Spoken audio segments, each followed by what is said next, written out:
The beef there, the highly publicized beef, was quashed. If you had a chance to talk to either of them, any insight on that? Nope, I have no idea. I had I had knowledge that they were going to have a meeting, but I'm just kind of focused on myself right now. So yeah, I really don't know. Pretty good time in the world of professional grappling. UFC's continued investment in FPI, CGI planned again in August. Can you talk about how much responsibility you feel, kind of being one of the biggest stars in the sport and kind of carrying that torch for the UFC now?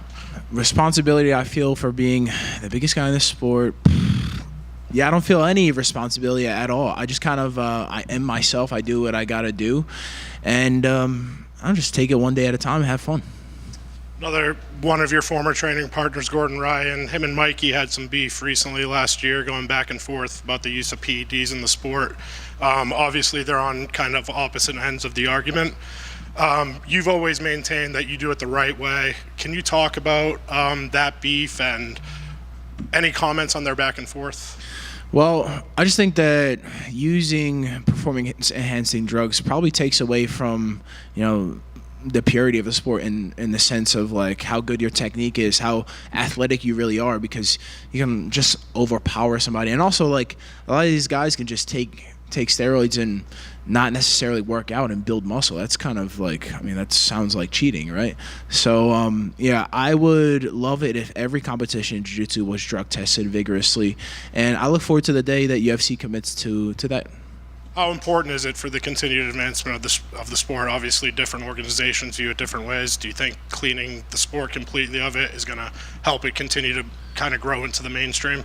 I definitely agree that I believe if jiu-jitsu was tested specifically in the UFC Fight Pass Invitational, because it is the kind of the main way of competing, I would say that's probably the most important aspect of it would be drug testing. Let's talk about your match with Victor. Everyone kind of expected you guys to face each other last year at CGI. Obviously, he lost in the first round. Were you disappointed at all that you didn't get that rematch at CGI? Disappointed, I think, would be like an emotion. I don't really have any emotions. What adjustments do you think you need? Obviously, you guys have faced each other many times. What adjustments have you made going into this match where you'll finally be able to get the job done? Yeah, I just have a better understanding of the sport and of my game plan and techniques, and I'm just go out there and implement my techniques against my opponent and just enjoy it. Final prediction?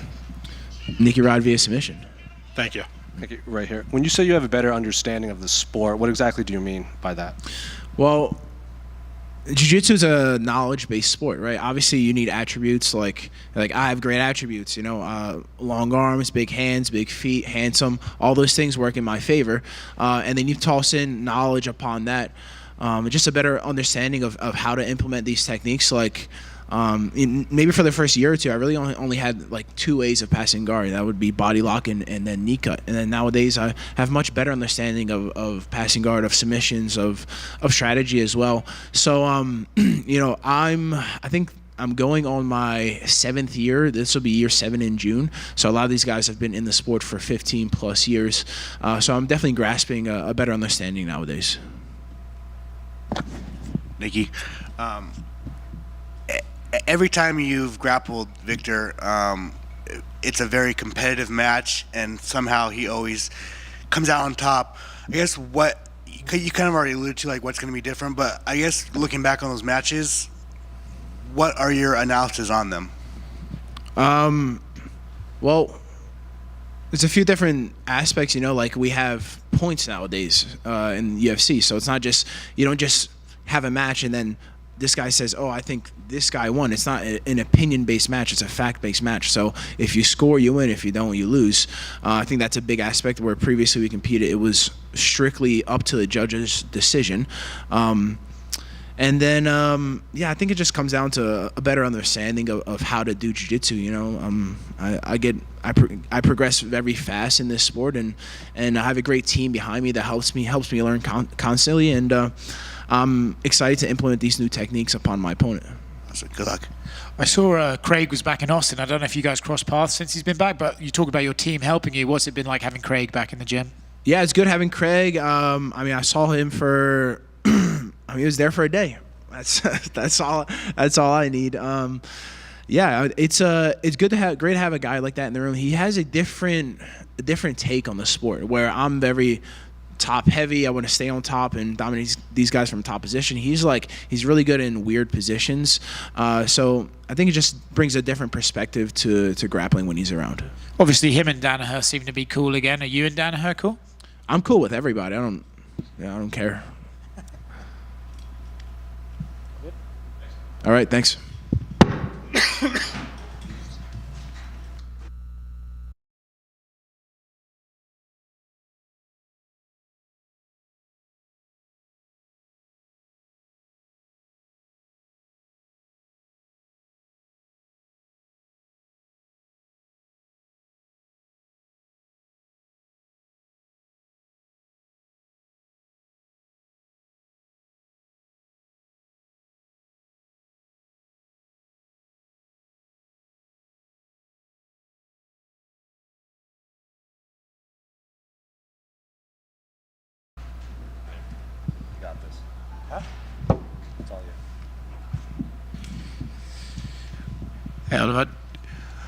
Another big event, on the UFC platform. Talk to us about the emotions heading into this one.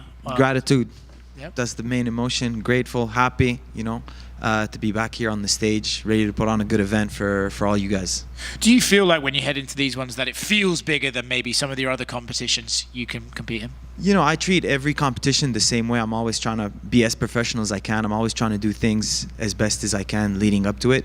But there's definitely, when you're doing things like this, you're surrounded by, MMA fighters getting ready to compete on the main event. It definitely brings a little extra, inspires you a little bit more. And also the infrastructure that you're in, right? The UFC APEX is becoming a bit of a renowned venue to compete in for jiu-jitsu. Do you think that the more competitions the UFC hold, the bigger this platform becomes for you guys? For sure, man. I mean, especially for us grappling, I've competed in just the dirtiest gymnasiums. You know how it is. In jiu-jitsu, you go to these little places. It's like the warm-up mats there's no warm-up mats. You're warming up on the floor. You're inverting on concrete and things like that. So it's good. It's a good step up, man. It's a very big step up for us. It's up to us now to back up the people that are investing in the sport, and put on like good, entertaining performances.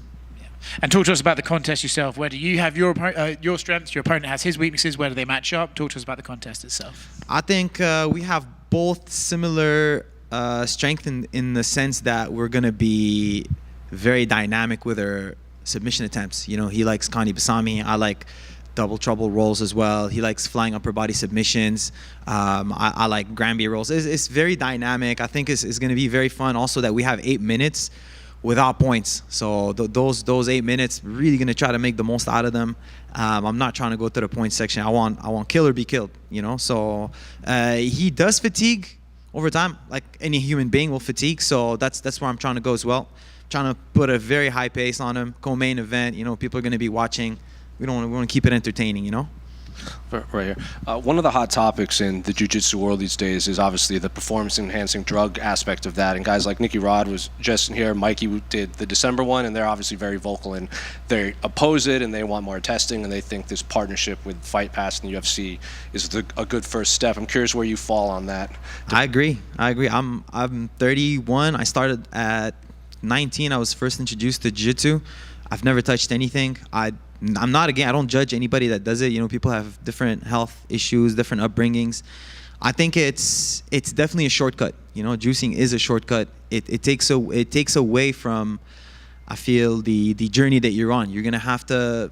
There's some things you're not gonna have to learn or do because you're taking these shortcuts. And it's one of the best things about what we do is the aspect of sacrifice. You're putting sacrifice into it. People are religious. It preaches sacrifice as well.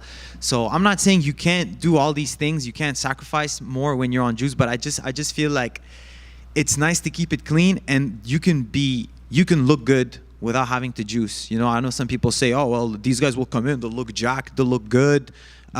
Because they're you can do all that while being natural. If you train, you eat right, you sleep right, you treat yourself as a professional. I mean, you can do all these things that juice guys do, and you can actually take advantage of things that they have to pay the price for, like more muscle, less cardio, slower, maybe relying on that substance. You don't have to rely on something.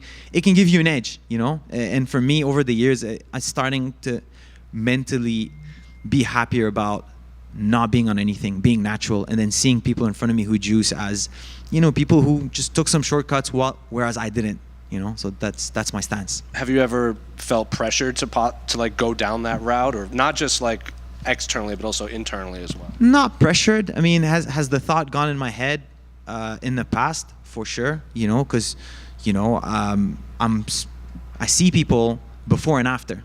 I've seen a lot of athletes before and after. I've seen their results. I've seen them do good, So the thought was definitely in my head. There are times where especially after super fights against guys who are clearly on juice, and you can feel the squeeze, you can feel everything. It plays in your head a bit, but you just gotta have faith, man. You gotta have faith in what you do. You gotta have faith in the coaches that you have. You gotta have faith in the strength and conditioning coaches that you have, the nutritionists. Gotta have faith in what you're doing, the sacrifices you're doing. And I think over time, things fall into place. People want results right away. They wanna achieve quick results. They wanna get onto the podium quickly. But if you enjoy making the sacrifices, you enjoy the journey, the setbacks, the ups and downs, there's no rush, man. I'm not in a rush, and I'm enjoying seeing my career move forward slowly but surely. This is the proof. Like co-main event on such a big event, big week. Super happy. One quick one for me. You mentioned training in these dirty gyms. I'm not sure if you saw your opponent's last match. There's a pretty funny moment where he lost his contact lens. Yeah. They were looking for it for a little bit. They finally found it, and he kind of just picked it up and popped it right back in his eye. Kind of got some gas from the crowd. Is that one of the nastiest things you've seen out on the mats? Or that's very courageous. And I was listening to the commentary, and Gordon was saying that some guy did it, got staph in his brain and died. So knock on wood, man. Hope that never happens to anybody that's competing. But that's another thing about our sport. It's very new. We're like kind of in the early stages of the sport. People maybe don't treat themselves the best way they can. They don't know, like, for example, like staph infections, ringworm, coming back from that, how to eat properly, how to strengthen your gut health. So those are. I mean, maybe he did it for the fans is good. I mean, I don't know how his vision would have been impacted, during the match if he didn't put it on. But I definitely wouldn't recommend it, amongst other things for health issues, and for a sport. Thanks. Good luck. No, thank you.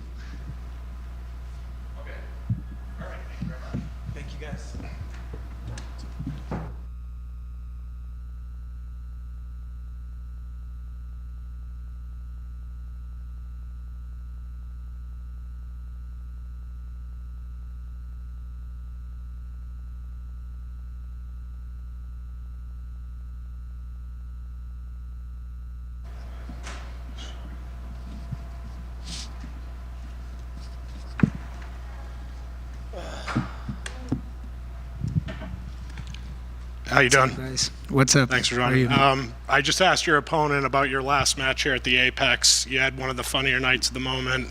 Your contact fell out. You popped it right back in. Have any adjustments with the eyewear, new contacts or anything heading into this match? Yeah, this time I'll bring a pair instead of just an extra one.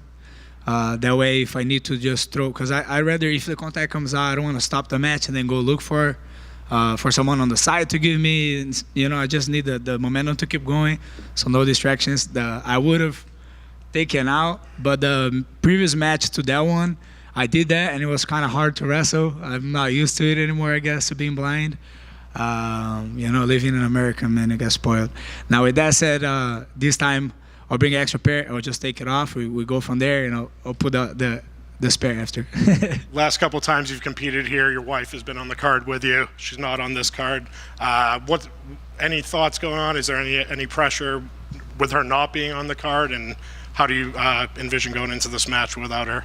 Honestly, it takes away pressure because this time around I won't have to focus on both of us, competing. A lot of the times when she's competing, I want to be there in the corner for her no matter what. And she's always on my corner too, so that's extra stuff to do. This time, honestly, there's no distractions. I'll be able to stay locked in, worry about my warm-up, have no teammates either going this time around. I think it's gonna be even better, honestly. Yeah, but I mean, when we do it together, it actually helps because I know she's gonna win her match before mine, and then it puts me the pressure to win as well. Thank you. Good luck. Thank you. Renato, you are moving over to MMA. I guess what was the thought process in going from jiu-jitsu to MMA? So when I made the decision was before coming over this way to UFC Fight Pass Invitational. Things look a lot better now than it was looking then.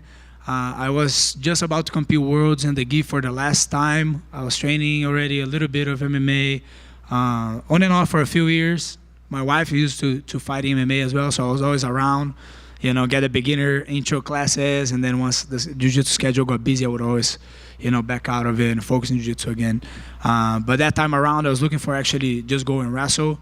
And then when I got there, there was no such thing as wrestling camp happening anymore. It was just MMA classes, so I jumped in anyway, and I enjoyed it a lot.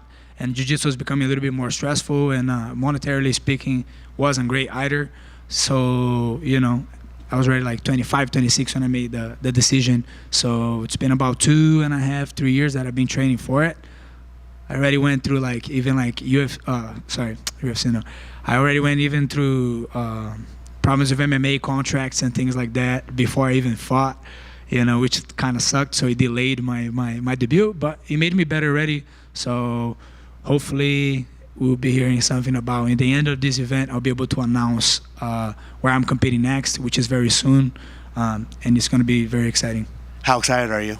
Well, I'm super excited. I'm actually having a hard time to stay locked in on this match, knowing that now my MMA match is about to come in, So stayed professional, trained as all my jiu-jitsu trainings first, and then did MMA.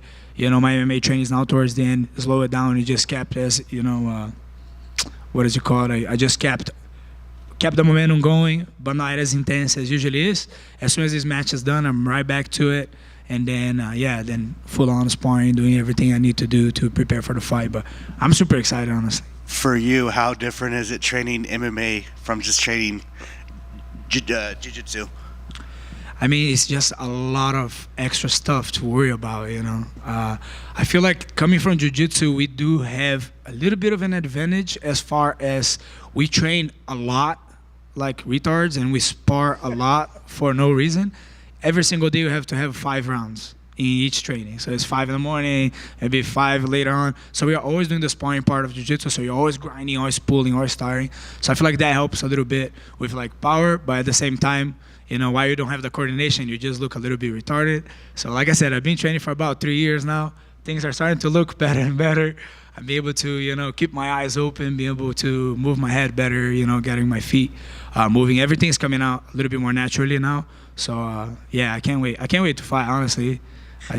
And the last one for me, obviously your grappling is going to be elite when you fight MMA, but what's the process of training boxing and striking and stuff like that? Yeah, the boxing is probably one of the hardest parts for me because I didn't grow up watching boxing. I grew up watching MMA, Muay Thai even. Boxing wasn't anything like big on growing up in Brazil. So I feel very awkward to see like when it's only boxing alone. So I wouldn't box just yet. But kickboxing, Muay Thai, MMA, that feels pretty natural. If I can at least fake a kick, I can punch you a little bit better. Thank you, man. Just a quick one in the front right here. Just because I've been asking everyone that's come up here. This obviously the hot topic in jiu-jitsu now is the bad substances and everything. And everyone up here has been, especially like Nicky and Mikey, when they do these media days, that this partnership with the UFC is a good step in like getting rid of banned substances in the sport. I'm curious where you stand on that argument, and do you think like this is a good step to like rid the sport of banned substances? I mean, for me, it's been a fight of mine, but it's not something that I try to yell loud and be like, putting out there over and over again. For me, it sounds more like an excuse if I'm like, oh, this guy's on steroids. Like, who cares? If they don't get caught, then I'm just making stuff up, Now, if we start testing, that would be great. At least we'll know for sure. At least close to the event. People got quite good, I feel like, at also passing through tests, unless it becomes as strict as the UFC does. USADA is going to be hitting your door for months before the match at any time. I think that would be very helpful for me, honestly. That would freaking add so much to me. Lately, that's been a big goal of mine, is working out like crazy. I've been doing 5 times a week from Monday to Friday, 6 a.m. First thing I do is go meet my coach at his house, and then we train and we prepare. I'm trying to get stronger, trying to get fitter. That way, if I ever fight anyone, there's definitely steroids. Clearly, again, I'll be better ready, better prepared than I've been in the past. Technically speaking, I don't think there's anybody out there that I'm like, this guy is gonna kill me if I go him. But there is some guys definitely on some good stuff. They're like, Jesus Christ, how's this guy looking like a superhero right now? Yeah, but I'm with these boys. Yeah, I'm all for clean sport. Thank you, guys. Guys, have a good one.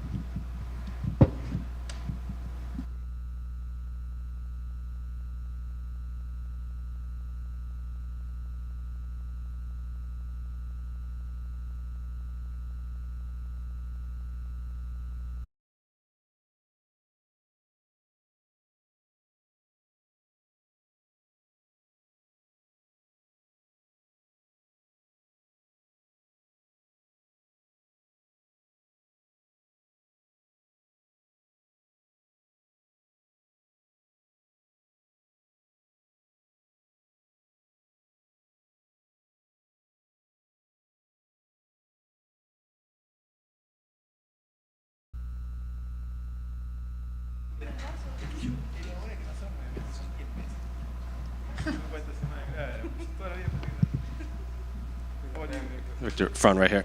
Victor. All right. Here. How you doing? I'm curious, big match, big main event match for you. I'm curious, does this just feel bigger to you just knowing, you're here at a UFC media day, you're talking to media that doesn't normally cover jiu-jitsu, usually cover MMA, but the UFC seems to really getting behind the sport, and obviously you being in the main event. I'm curious just how this week has, as a whole, has been like for you. Definitely feels different. I think we train, we live for moments like this.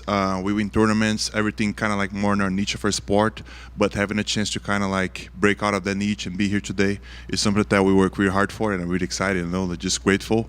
Nicky's a tough opponent, and also what a good opponent for me to have this opportunity with, because he has a big brand. I think he's the most winning guy inside this promotion, so I think it's just a perfect opportunity for me.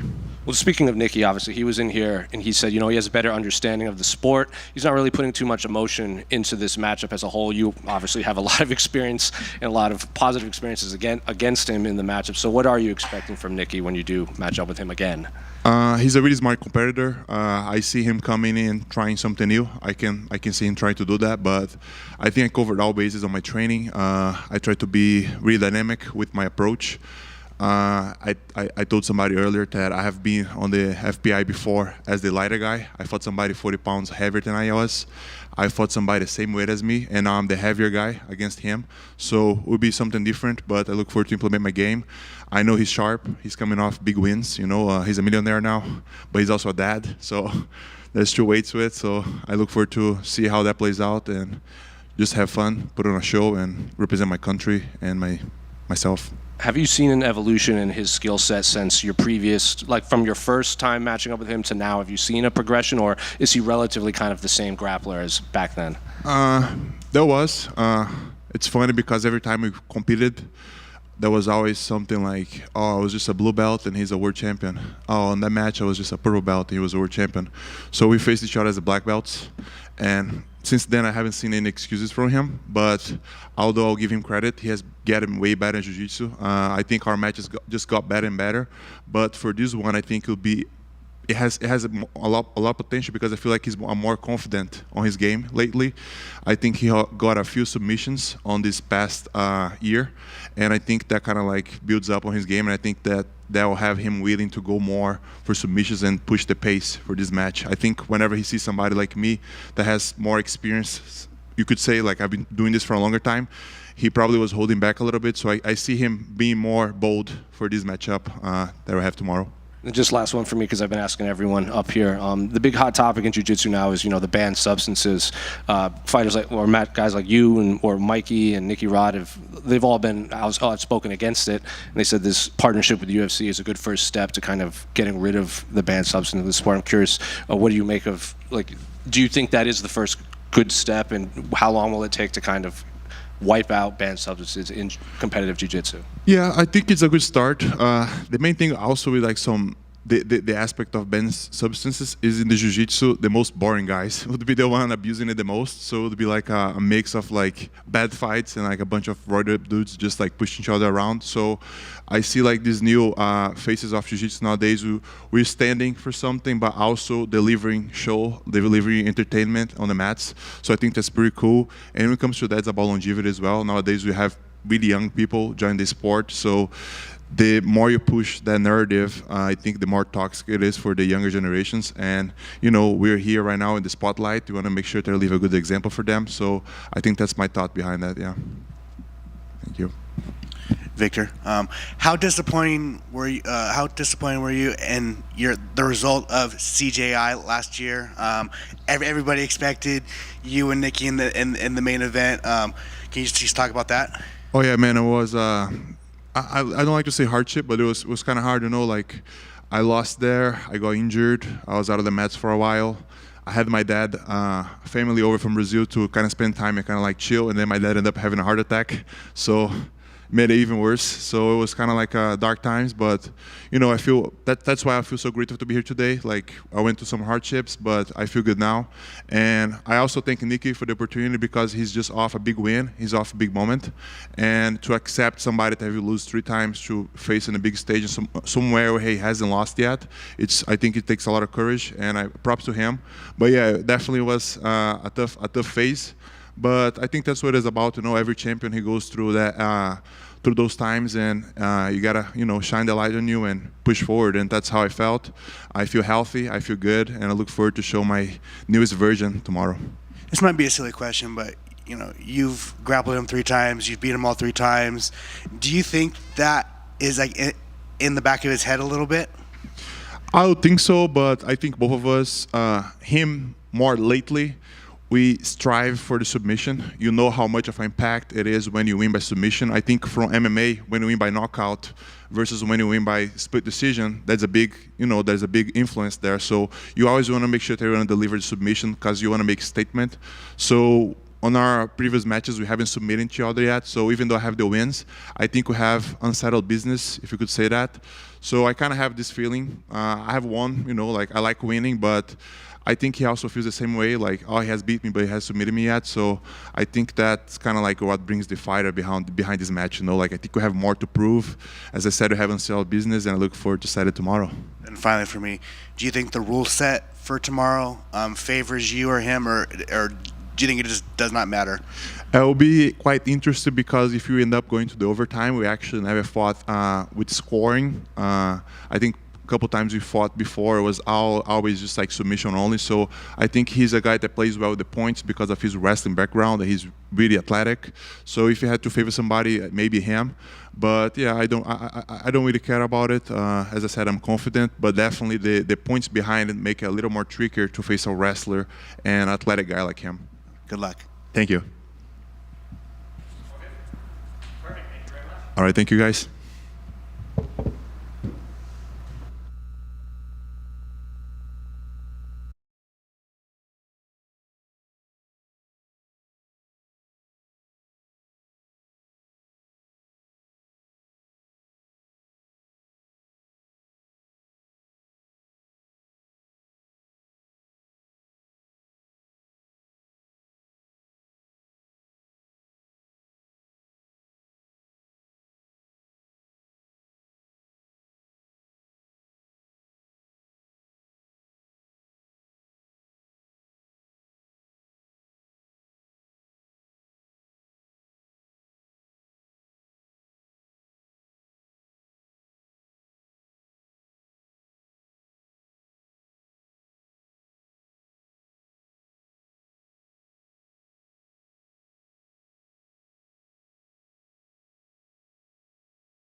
Magomed, this has been an opportunity you have been chasing for a long, long time. Maybe that length was caused, in fact, by Alex Pereira, but now that it's finally here, how excited are you to finally fight for the title once again? Ты очень долго охотился за этой возможностью. Возможно, что такое долгое время, потому что тебе не разрешал Перейра, не давал тебе эту возможность. Но теперь, когда у тебя эта возможность есть, когда ты в преддверии титула, какие ощущения? Ощущения словами не описать. Мы так долго ждали этого боя, которого я заслуживал так долго. Около года я преследую за этим поясом. Но сейчас дали мне возможность биться за пояс. Я мотивирован. Этот бой будет совсем другим, необычным. Can't even explain what I'm feeling right now. This has been a really long time that we've been hunting this belt. We've been waiting for this opportunity. Over a year, I think we've been asking for it. And now we're finally here. Now we have this opportunity. I'm 100% motivated, and this is going to be a very different fight. Up until now, I think any of the comments made between you two have sort of been a little bit disrespectful, but with no real ill intent. And then over the last couple of days, Alex Pereira has taken offense at words you said about alcohol use, and he suggested that maybe you're using Ramadan as an excuse. Do those comments maybe put this fight in a different ray of light for you? До последнего вы чуть-чуть переписывались на Твиттере и так далее, но все было как бы достаточно гуманно. Но в последнее время он, судя по всему, обиделся на то, что ты сказал про алкоголь. Еще он сказал, что возможно, что команда пользует Рамадан как отговорку. Вот эти вот последние высказывания, они перевели бой на какой-то более личный, чем раньше до этого был? Мы никакую личность не перешли, мы просто сказали, что тебе нужно тренироваться, у тебя предстоит бой, он где-то на турнирах веселился, мы просто ему сделали такое. Наоборот, это для него, он должен был бы воспринять так, как поддержку, что мы переживаем за него. Но это его решение, так что это ему не на пользу. Yeah, we weren't trying to make it personal or anything. We were just saying maybe we were worried about him, that he's kind of all over the place, all of these different UFC events and stuff like that. Maybe he should have taken it as us being worried about, him spending time doing something rather than being prepared for the fight. But whichever way he took it, it's up to him. It's not going to help and will make it worse. And of course, obviously, there's been a lot of discussions about your strategy for this weekend. So can you just put us out of your misery? Are we striking or wrestling against Alex? Ну и чуть-чуть проговорим про стратегию. Есть разные стратегии, которые ты можешь выбрать на этот бой, но давай подумаем, ты все-таки выйдешь в стойки или ты хочешь сразу его перевести? Мы выйдем в стойки, а дальше уже посмотрим. We'll come out there in the stand-up and then we'll see what happens. Magomed, right here. A lot of people view Alex as maybe the biggest star the UFC has right now because he's active and he wins so exciting. And especially with Israel losing and Sean O'Malley losing, they might have lost some star power, but Alex is kind of viewed as like maybe the face of the promotion right now. I'm curious, have you felt that from his fans? Because they seem very vocal too, especially during fight week. В данный момент, скорее всего, Алекс считается звездой номер один в этой компании, в этой лиге, потому что был Шон Омейли, он проиграл, был Израиль Десания, он проиграл, и поэтому теперь он как бы единственный, который, тащит на себе эту компанию. Как ты думаешь, сейчас очень много фанатов за него, именно поэтому считаешь ли ты, что он самая большая звезда в этой компании? На самом деле, на сегодняшний день можно сказать, что он большая звезда UFC. Но я думаю, его время уже пришло к концу, и у UFC будут новые звезды и новые чемпионы. Yeah, you could say that maybe he's the biggest star in the UFC at this moment, but I think that maybe his time is up at this point, and now UFC is going to have new faces and new stars coming up. Obviously, you felt that you had beaten Jan Blachowicz the first time you fought him for the undisputed title.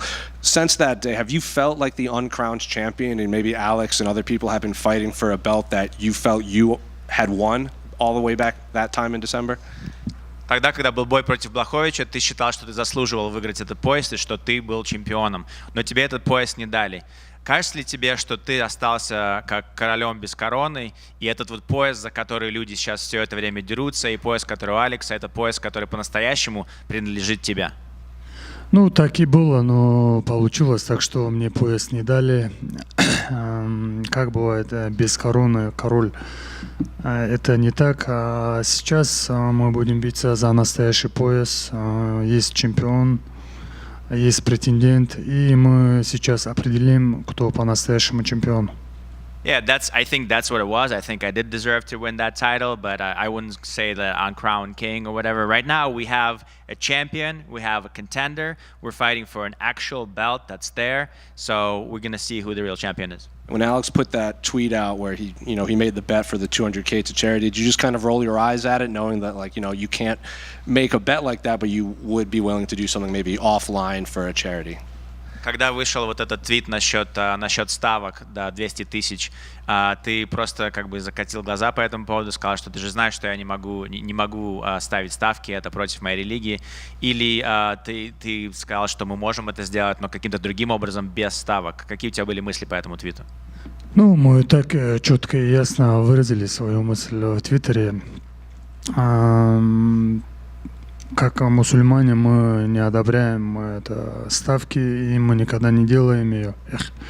Если он хочет какое-то пожертвование сделать, у нас есть возможность, мы можем сделать это по-другому. Yeah, we were really clear about it online. We said that, as Muslims, we cannot do bets, and that's not something that we support or that we look to do. However, we are happy to, if he wants to do something, any kind of charity or anything that he wants to do, we have the means to do it, and we're happy to partake in that. He made a similar bet with Khalil Roundtree about no one shoot for a takedown. Let's make first one to shoot for a takedown has to donate to a charity or something like that. Why do you think he's making these bets? Is it just kind of to play mind games, or what do you think that it's all about? Он то же самое, такие же предлагал ставки с Калилом Раунтри, что первый, кто попытается перевести другого, тот должен будет дать тоже какие-то там 200 тысяч или сколько-то на пожертвования. Почему ты думаешь, он все время пытается своему сопернику предложить какие-то ставки или какие-то споры такие? Это просто это ментальная война, или почему он так делает? Ну, я не знаю, какая война, но на меня не действуют никакие войны, которые он делает в интернете, или какие-то разговоры. Ему предстоит биться со мной. А если он, повторюсь еще раз, если он хочет какое-то пожертвование сделать, мы можем это сделать по-другому. Так и передайте ему. I don't know if it's mental warfare, whatever this warfare is, it doesn't work for me, so I have a fight against him. I don't care what he writes online or what he says online, what he tweets. I don't care about that. Again, I will repeat that. If he wants to do some sort of a charity donation, I'm willing and happy to do it. Tell him that. Magomed over here. Magomed, you've discussed a little bit how you've had to change your fight week due to observing Ramadan. Can you just talk about some of the changes you've had to make specifically compared to your other fights in the past? Ты говорил, что приходилось кое-какие изменения ввести в подготовку из-за того, что это Рамадан. Ты можешь проговорить, какие именно, что именно нужно было изменить для того, чтобы соблюдать Рамадан и все же быть готовым к этому бою? Ну, если говорить о подготовке, мы подготовку прошли до Рамадана. В Рамадан получился именно та неделя, которой мне нужно попить много воды и весогонка.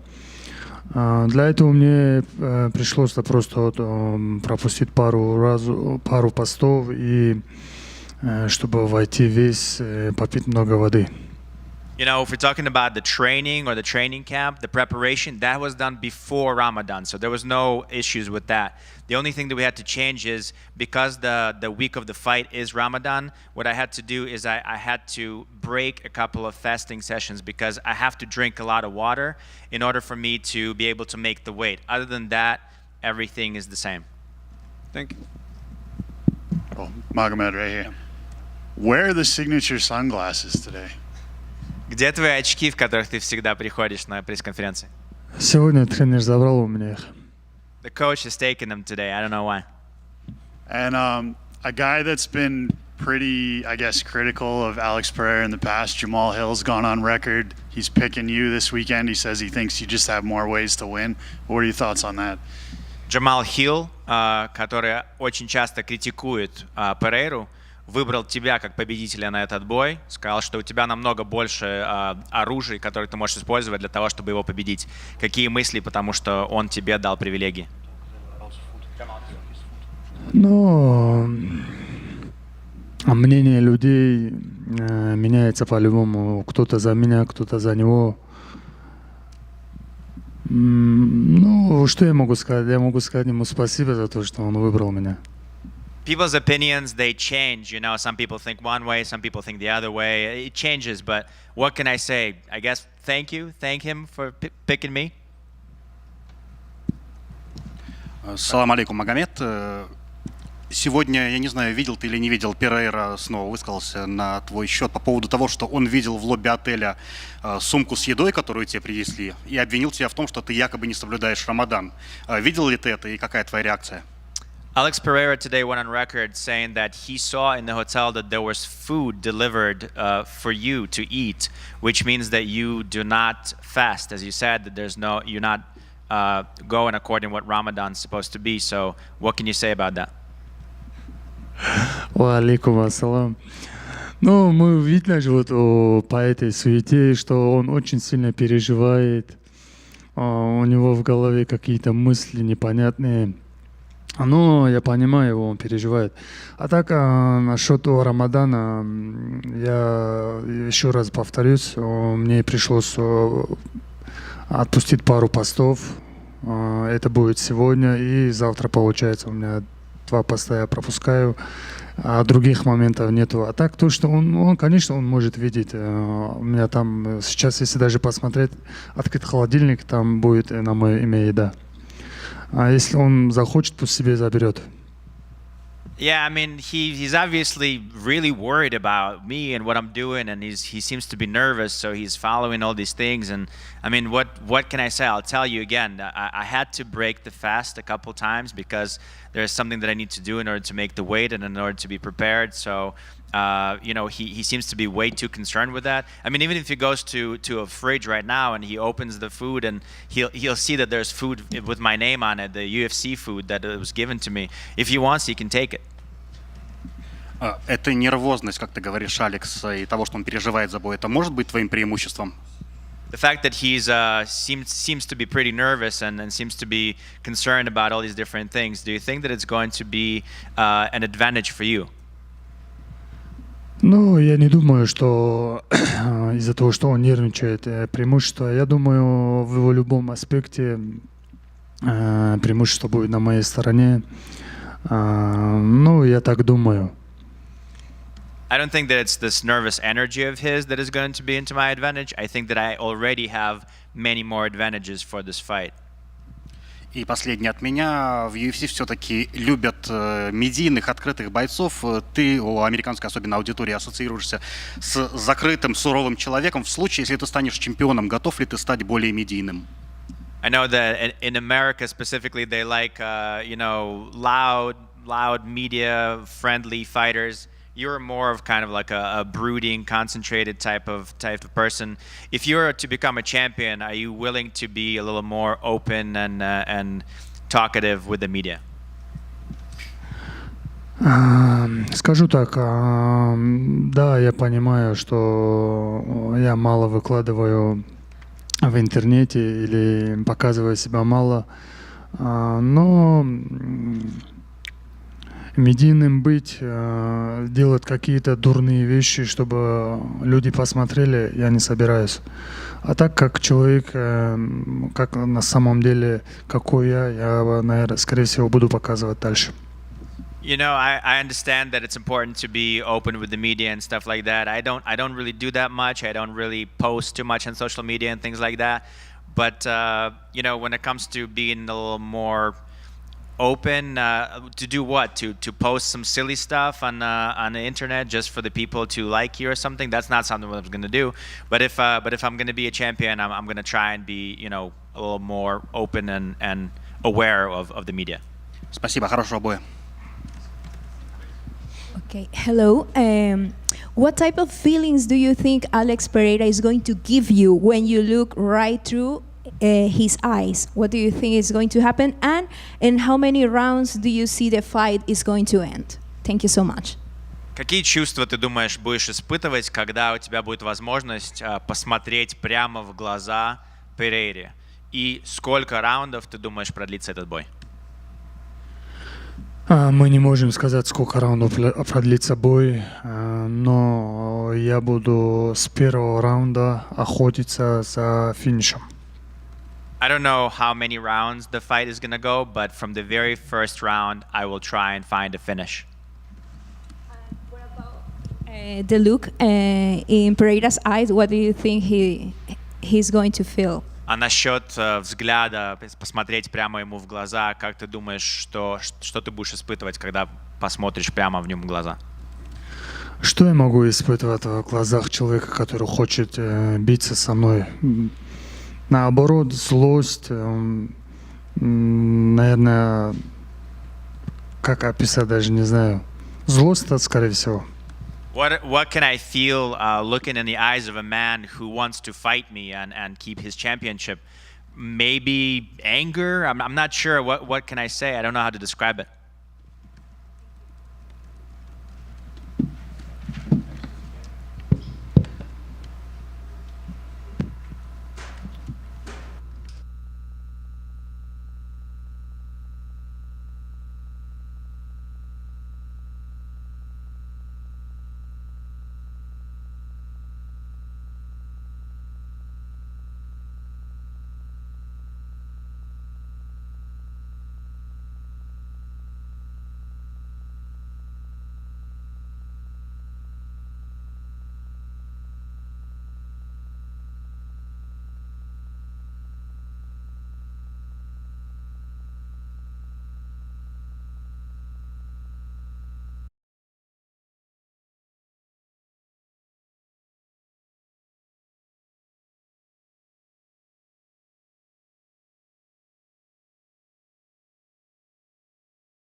Ignacio in the front, right here. Obviously, the last time we saw you had that big event at the Sphere in September. So I'm curious, or how's life been since then, like in terms of fan attention, just life at home and everything? Yeah, no. Honestly, it's been a bless. My life is beautiful right now. I have my baby. It's gonna be 7 months, the 9th.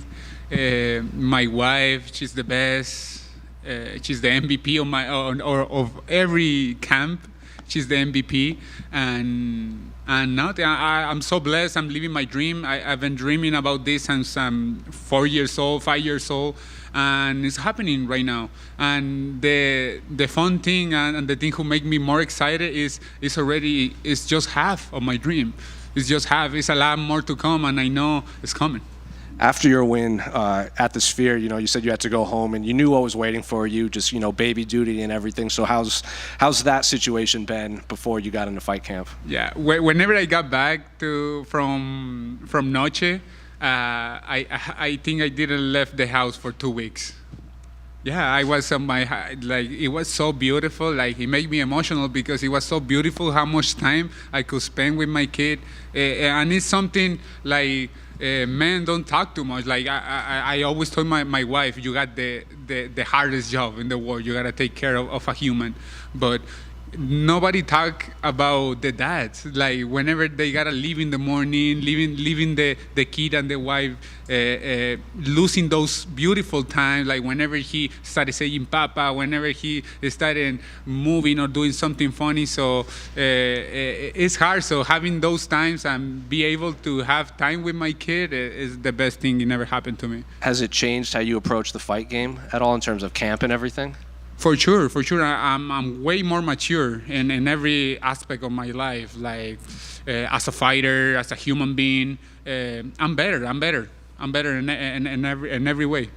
And you're one of the taller lightweights in the division. You're fighting a guy that you can look directly at his eyes without looking down, in Jalin Turner. So when his name came across your desk, what did you think when you got Jalin as an opponent? I love it. Since I got into the UFC, I knew I was gonna fight him.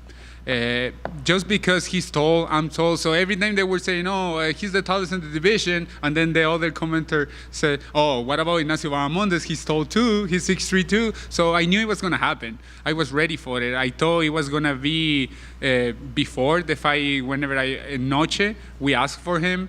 The fight didn't go, but now, as soon as I get out of the cage, I talked to Sean Shelby and told him Jalin Turner is he's next. I want to be on the top 15. He had that fight against Gamrot that he thought he won. He had that war against Dan Hooker, and if he didn't walk away from Renato Canuto when he dropped him, maybe he would have won that fight. So I'm curious, what are you expecting from Jalin? Because we haven't seen him since that fight against Renato. Look, Jalin is. Whenever I got to this promotion, I said I want to fight the best in the world. That's my whole goal.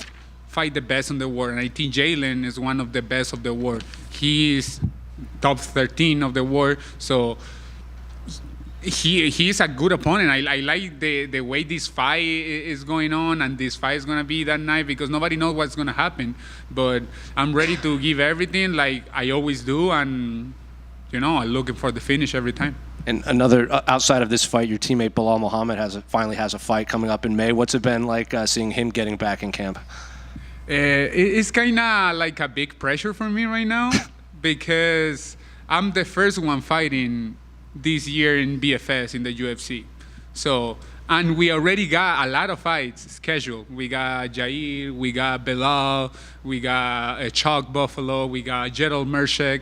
So they literally, I'm the first one, so they told me, if you don't lose, we're not gonna lose any fight this year. So I'm like, okay, I'm gonna be the first one with the torch. So I gotta do it good. I gotta do it good for the team, for the family, and I'm ready. And then last one for me, Belal was at the press conference in Montreal, and he said that he had the best striking, the best wrestling, the best gas tank, and everything. A lot of fans maybe rolled their eyes when they heard Belal say that, but you see him every day in camp. So is that true? Do you think Belal's the best striking and everything in the welterweight division? Dude, I don't know what he got, but he got something. He got something. Like you don't understand how tough and how hard Belal's pressure till you have it in front of you. Like, you can talk a lot watching videos, you can talk a lot seeing fights, but whenever you have him in front of you, he's a problem. That's why he's the champ. ¿Qué tal, Ignacio? ¿Cómo estás? Bueno, qué gusto verte nuevamente. Preguntarte, este adversario que te toca este fin de semana, ¿tú crees que va a ser el oponente más difícil que hayas tenido hasta ahora? Hola, ¿qué tal? Sí, claro. Siempre mi siguiente pelea es la más dura de mi vida, es mi oponente más duro, porque así lo busco. Siempre quiero estar apuntando alto, apuntando hacia el cielo. Entonces siempre quiero que la siguiente pelea sea un desafío más grande que la anterior. Y siempre eso, ando cazando desafíos. De ganar este fin de semana, Jalin, ¿cómo te ves tú ya ingresando al ranking? ¿Qué es lo siguiente para Ignacio?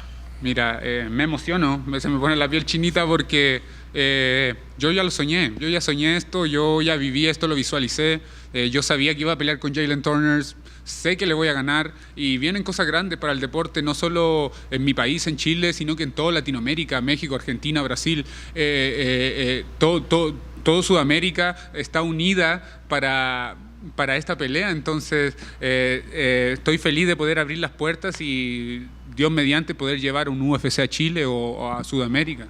Justamente eso, mandar un saludo para toda la gente chilena que está siguiendo tu carrera y por supuesto toda la gente sudamericana que sigue día a día tus entrenamientos y tus peleas.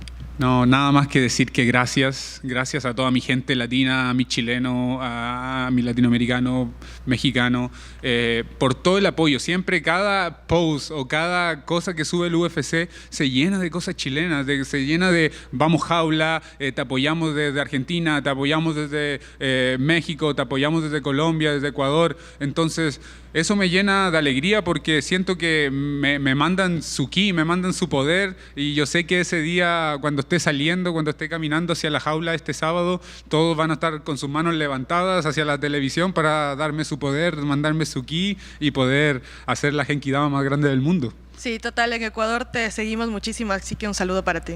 No, ahí Ecuador, ahí tengo un amigo de Ecuador, José Ignacio, ahí un saludo también. Ignacio, aquí, ¿cómo estás? Gusto saludarte nuevamente. Una vez me dijiste que cuando naciste tu primera pijama fue un gi. ¿Ya se lo compraste a tu bebé también?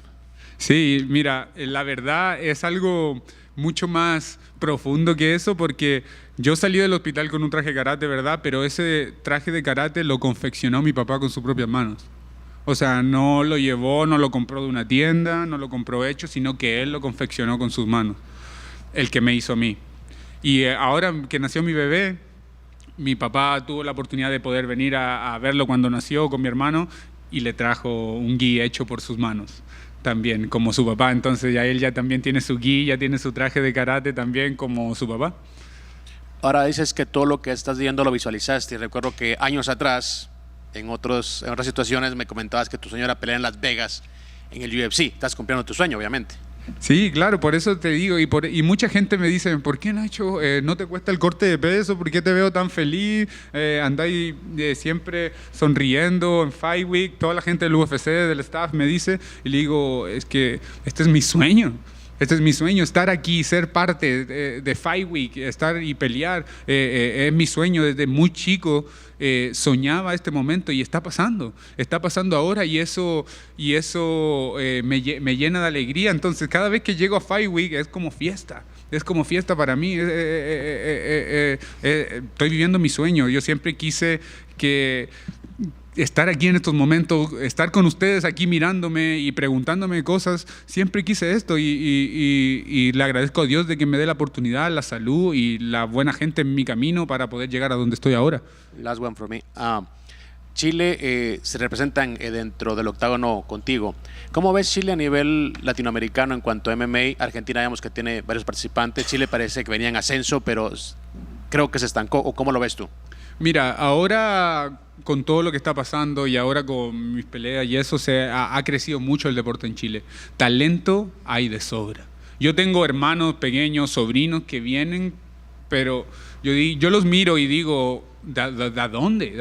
¿Cómo son tan buenos a la edad que tienen? O sea, a la edad que yo tenía, yo no era así de bueno. Entonces, hay talento, hay un montón de talento, y no solo en Chile, en toda Latinoamérica, para competir con todo el mundo, no solo entre latinoamericanos, competir con todo el mundo. Ya, lo estoy demostrando yo, aquí hay un chileno compitiendo con peleadores de todo el mundo, demostrando que los latinos y los chilenos peleamos con todo y peleamos duro y ganamos la victoria. One more. Hi, Ignacio. Hola, Ignacio. Te saludo desde Ecuador. It's very good for us to having you here. You are very popular in Ecuador too. People also in Ecuador is knowing about Albert, your brother. Oh yes, that's true. Okay, so what are you expecting of the fight? Because you have both similar styles. What are your strategies to win? O como se diría en español, ¿cuáles son tus como cartas debajo de la mesa ahí para ganar esta pelea? Muchas gracias. I'm gonna go in English first. Okay. So I think the ways for me to win this fight is right away pressure him, put him against the cage, get my pace going, right away start bothering him with little stuff, so like that he will like overreact and finish the fight. Ahora en español. Bueno, la manera que me gustaría, que opino yo que me voy a llevar la victoria, sería empezando la pelea y luego a ganar el ritmo de la pelea. Yo poner el ritmo de mi pelea, no el de él. Entonces, ponerlo contra la jaula, ponerlo en su pie trasero, que esté siempre defendiendo, y así esperar cualquier momento que él cometa un error y poder tomar la ventaja.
Hi guys.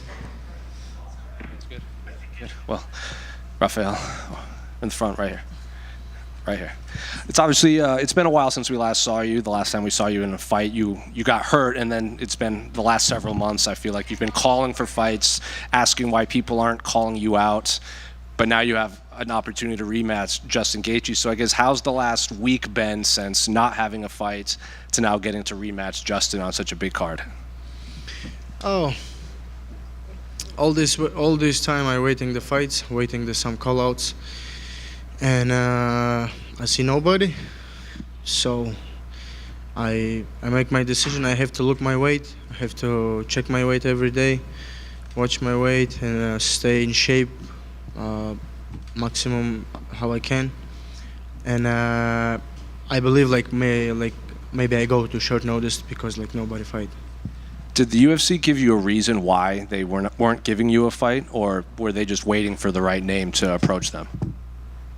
UFC, Joe?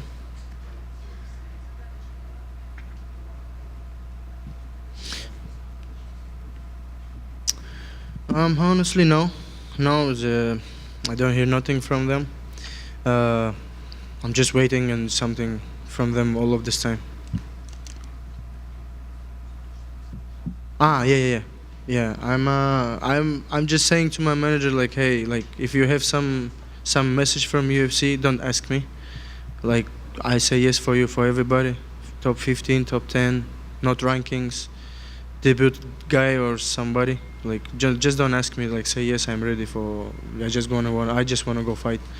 And I'm sure you've seen the interview of Justin said the fight against you and the fight against Michael Chandler, maybe he had a safer approach to fighting, and he said that wasn't the right decision. A lot of fans are expecting him to be the old chaotic Justin Gaethje in there. So I'm curious, what type of Justin are you expecting on Saturday?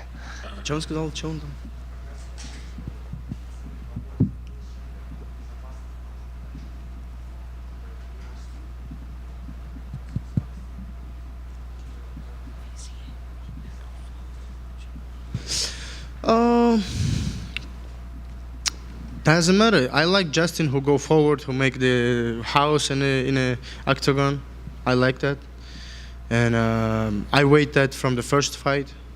But I'm going to the war, but he going to the win, and if he go like that, is make me more happy.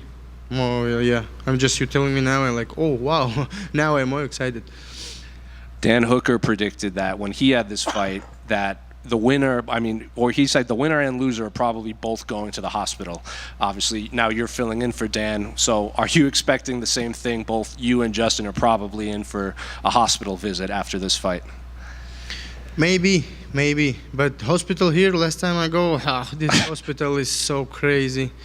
We just staying in queue how many? 4 hours, and we don't do anything. We go, I tell hey, I don't want to stay here anymore. We go home, So I don't want to go hospital this time, but it's true words. When people like me and Justin going to the octagon, we always from the octagon have to go to some pharmacy.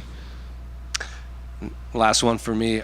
Justin also said that Islam is looking for new names, and if he beats you, maybe he could get a title shot. Like when Dustin beat Benoit, he got to fight Islam. Mm-hmm. Are you viewing that too? If you beat Justin, maybe you get slotted into a #1 contender fight and possibly fighting for the title next. Mm-hmm. Yeah, it's a good one. It's good. Yeah, of course Islam, he almost fight everybody already in the top 5. So some new guys, it's gonna be good. Rafael, this is one of the longer layoffs of your career. Are you worried about ring rust at all?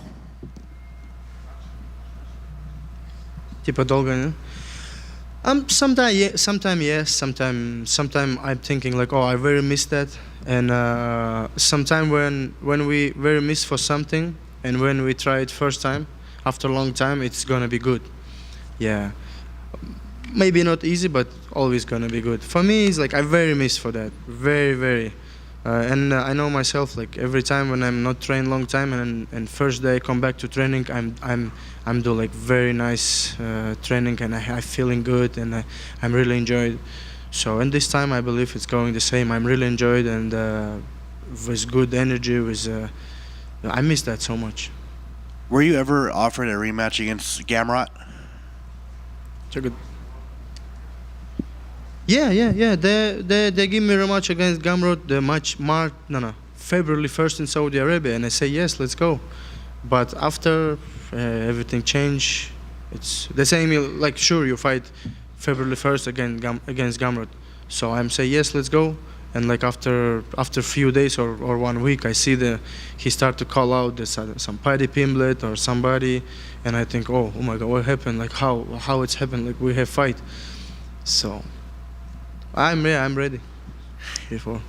Do you find it kind of funny that technically he has the win over you, but you got this fight over Gamrot?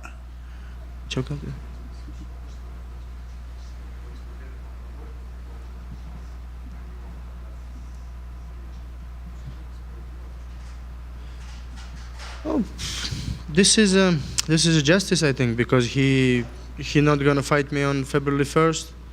Yeah, and I'm taking this chance now. Рафаэль, здравствуйте. Саят, здравствуйте. Скажи, пожалуйста, считаешь ли ты себя самым опасным соперником для Ислама Махачева в легком весе? Если да, то почему?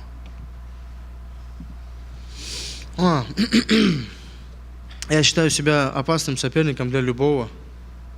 И не только для Ислама. Я считаю себя опасным для любого, кто напротив меня стоит. Я иногда думаю, что если я с собой буду драться, как я буду драться? Ой-ой-ой. Потому что я знаю себя. Я всегда буду вперед идти. Меня сломать будет очень-очень-очень сложно в бою.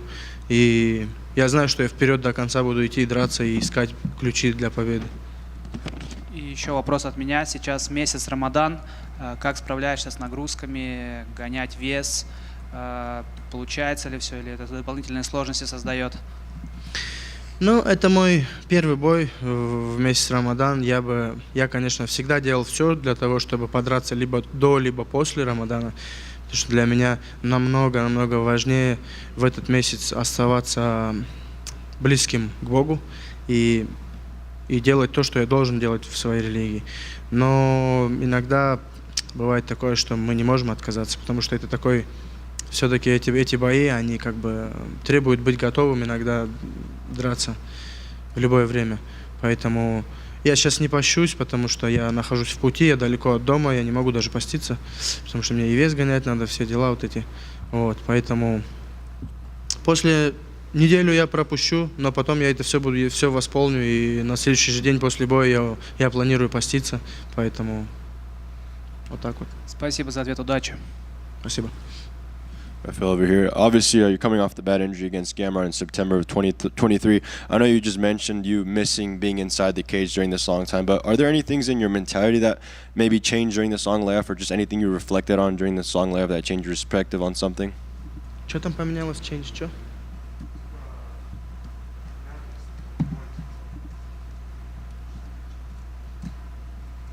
Против Гамрута? Против Гейджа? Oh yeah, I think I'm learned from first fight. Like I don't have to follow emotions. No, have to follow your character. Sometimes have to forget about your character and stay cold. Yeah, and follow game plan. Awesome. And obviously your opponent, he's coming off a war and a knockout loss against Max last year. Given how that fight went, do you see him being any more vulnerable to anything you throw his way, or do you think we'll see just the same version of him every time he steps in? I think I don't think it's changed him. It's tough, yeah. It's hard. I think it's very hard to come back after knockout like he have, but he do it all his life.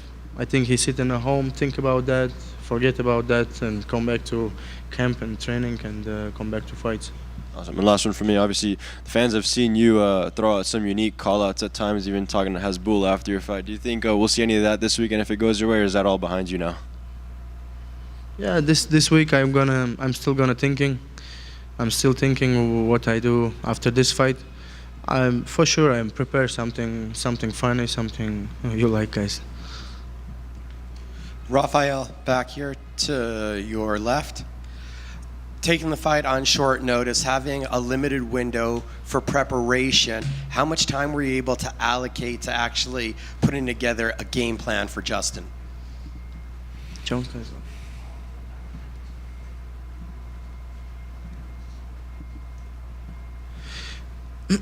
After first fight, I'm always think like what happened on this fight, why it's going like that, and I know why and what.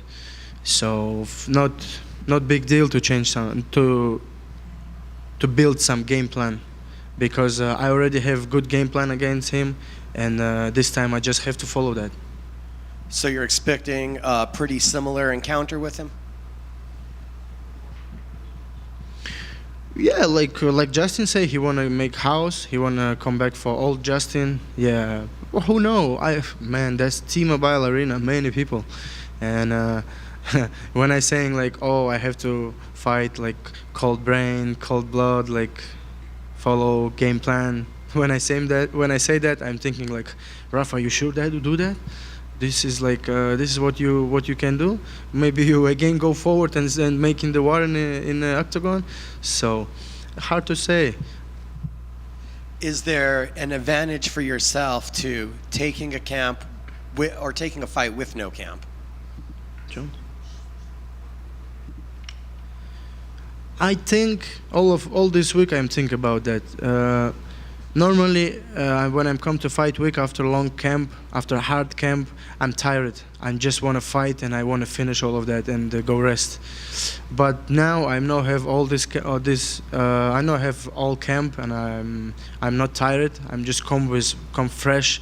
I just have to make weight, and yeah, this time I now have this feeling like, oh, I want to finish that and go home. I'm tired like from all of this, because long camp. But this time I'm like, ooh, now, ooh, so good energy. Thank you. Rafa, when you look back at that first fight with Justin, do you think more it was the strategy you went in with, or was it more the decisions you make when you're actually in the middle of the fight in the cage? It's my decision. It's my decision on during a fight, because, like I said, I follow my emotions. I hear the arena. I hear how people screaming when we have some action, and I hear my corners. They're saying like, "Hey, move, step back. No need to go forward much." And but I thinking inside, I thinking like, "No, man, like, no, guys, look, like the arena is going crazy. Let's." It's a bonus, and I want arena screaming more. So that's what I thinking on the fight. Thank you.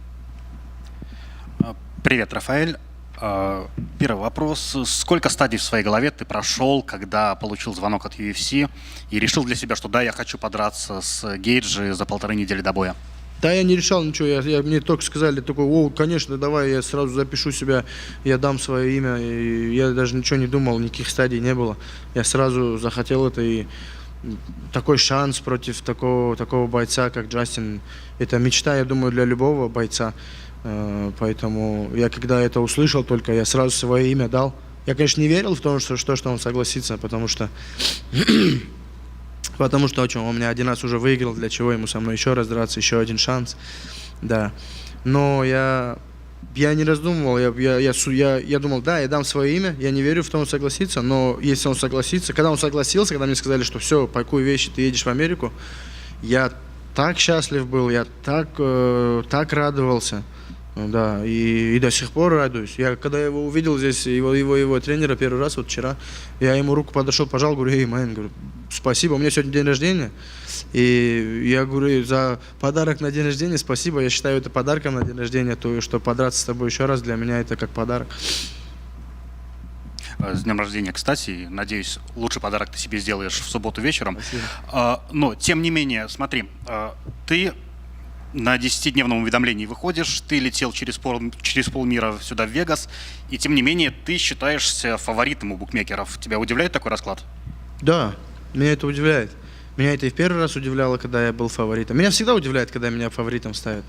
Да, мне, наверное, больше по душе, когда я андердог, когда там люди не верят в меня. Но обычно выходит так, что вокруг меня люди верят очень много в меня.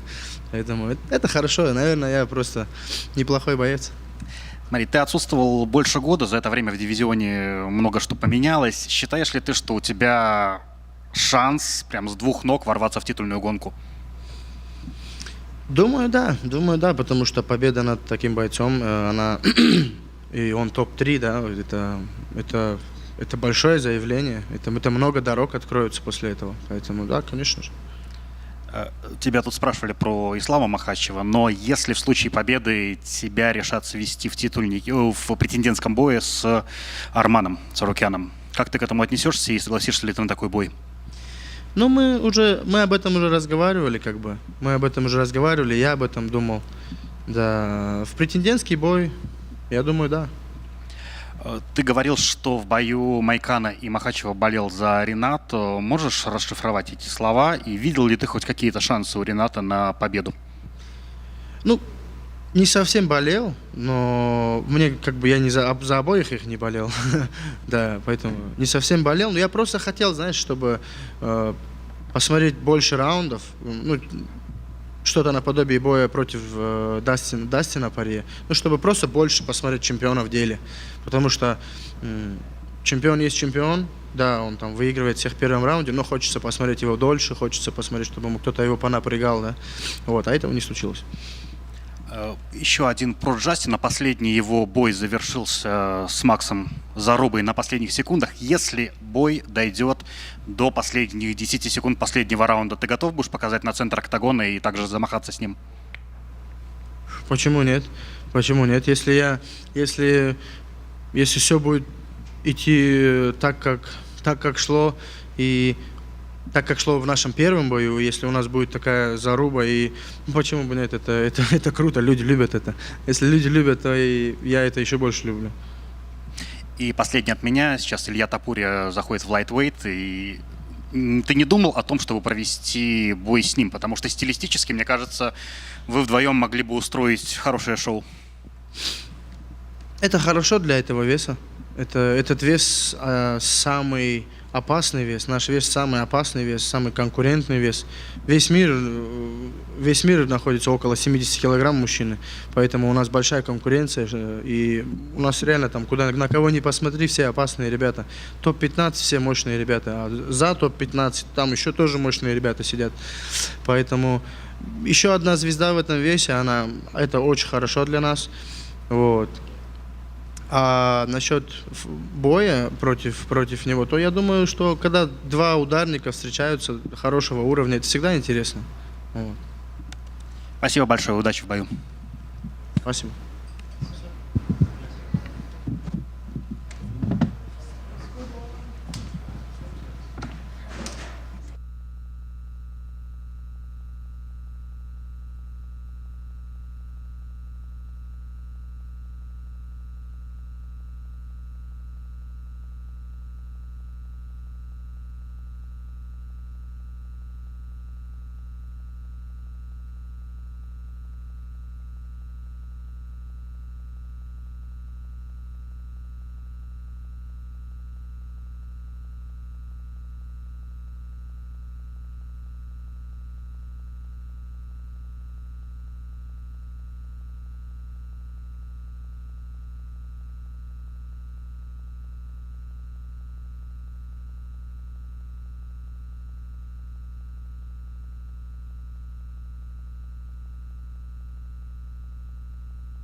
The front right here. Obviously another big fight for you, another former title challenger, another top 10 fighter. So I'm curious, just how's camp been? How's fight week been? Just the emotions entering another fight against a fellow Brazilian. Mais uma luta grande para você, né? Mais uma menina ranqueada, mais uma ex-desafiante do cinturão. Queria saber um pouquinho como é que está sendo essa semana de luta, como foi camp e como é que foram as coisas. Isso é muito bom. Sinal que eu tô com moral, com a organização, né, com o patrão. E eu tô aproveitando bastante cada momento da semana. Para mim, isso é a parte mais importante essa, é aproveitar a perda de peso, aproveitar o media day, tudo mesmo, aproveitar bastante. Yeah, I think it's a good sign that the company is liking what I'm putting out there. So, if they're giving me better opponents, it's a good sign. About fight week, I'm just trying to take one step at a time. Just enjoy media day now. I'm gonna enjoy my weight cut. Just do everything focused at that moment and try to make the best out of everything. Well, I noticed the UFC added you to the video game in the latest update. So I'm curious, do you? And another big name, like you said. So do you feel the push from the UFC behind you lately, as opposed to earlier in your career? Você acabou de ser adicionado também no jogo de videogame, né? Então você está sentindo que o UFC realmente está tentando dar uma empurradinha em você, assim, para o público? Sim, com certeza. Fico até feliz, na verdade. Eu até brinco. Rapaz, eu saio até mais bonito no videogame. Mas estou muito feliz. Isso é um bom sinal que a organização está colocando credibilidade em mim. Então, com certeza, eu vou dar o meu máximo para dar retorno para a organização. Oh, for sure. It's been pretty clear that they're trying to push me, and I'm gonna try to do my best to retribute, and just make sure that they get their money's worth with me. And about the video game, it's pretty cool. Like I even think she's looking a lot better than me in person, but that's good. I think the better version of Iasmin is there at the game, and that's what it's gonna be at everybody's home. Have you got to play as your character yet? Já chegou a jogar o jogo com você? Ainda não. Eu falei até que eu ia comprar. Eu ganhei já ali, já me deram ali, e eu vou comprar o videogame para me jogar, né? Isso é muito irônico, que há 2 anos atrás eu não tinha condição de jogar, de comprar um jogo, e hoje eu tô no jogo, ganhei o jogo, agora eu vou comprar só o videogame para mim jogar bastante, e eu tenho certeza que meu irmão vai amar, e eu vou botar ele para me jogar, com certeza. Yeah, it's kind of funny how things are, because 2 years ago I wouldn't have the finances to even get a video game. So now I just did some motion capture upstairs. They gave me the disc and the game. So hopefully after the fight I go and get myself a PS5 and take it back home, let my brothers play with my character and everything. So it's a interesting circle how things are. And in terms of the actual fight against Amanda, were you happy when they came to you with her name? Because she's only lost to former champions, current champion, and then Verna, who a lot of people think should be fighting for the title soon. O que você achou quando vieram com o nome de Amanda Lemos para você, né? Porque a Amanda só perdeu para campeãs, ex-campeãs e recentemente para Verna, que todo mundo disse que devia estar lutando pelo cinturão. Sim. Rapaz, quando eu recebi a proposta de lutar com a Amanda Lemos, eu não pensei 2 vezes. É uma grande oportunidade, eu sei que é uma grande adversária, mas eu estou tentando levar para o lado mais esportivo. Não estou trazendo essa responsabilidade para mim. Sábado eu só quero chegar lá e mostrar o meu trabalho. E quando fecha a porta do octógono, não tem mais nome, é só eu e ela. E pronto, não é a Iasmin Lucindo e a Amanda Lemos, é 2 lutadoras querendo o mesmo, que é a vitória. Yeah, she's a big name, and I'm trying my best not to think too much about that aspect of things, where she has fought everybody, and the people that have beat her were really at the top of the division. But I'm trying, just like Fight Week, just taking one step at a time. Now, whenever the door closes, it's not gonna be my ranking number against her. It's not going to be Iasmin against Amanda. It's going to be two fighters trying to do their best, and I'm hoping that I can come out the winner. And last one for me, she's high up on the record books in the strawweight division, second most finishes, most knockdowns, second most knockouts, but she's also lost by submission a few times. So is the path to victory that simple? Just take her down, submit her, or do you see other aspects of her game that you can take advantage of? É interessante que a Amanda ela tá no recorde da divisão em alguns aspectos, tipo mais knockdowns, foi quem nocauteou mais, mas em compensação também foi finalizada bastante. Você acha que isso meio que dita o que a luta vai ser? Assim, uma luta que o caminho para ganhar é levar para o chão, ou é mais complexo do que isso? É mais complexo que isso, que na verdade essa luta não vai falar sobre a Amanda, mas sim sobre mim, sobre me superar, e principalmente vou ter a oportunidade de mostrar o meu strike contra uma das top strike da categoria. Então isso é uma grande oportunidade, mas eu não tiro a possibilidade de levar ela para o chão e procurar finalização. Inclusive eu sou MMA, o que eu tiver a oportunidade de fazer lá, eu não vou hesitar, eu vou fazer sim.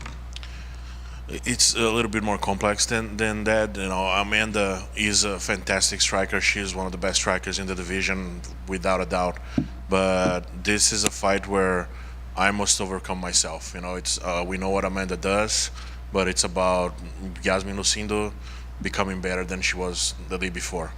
And that's the big thing. I think end of the day, I'm trying to prove myself. And Amanda is a fantastic fighter, but end of the day, I am MMA.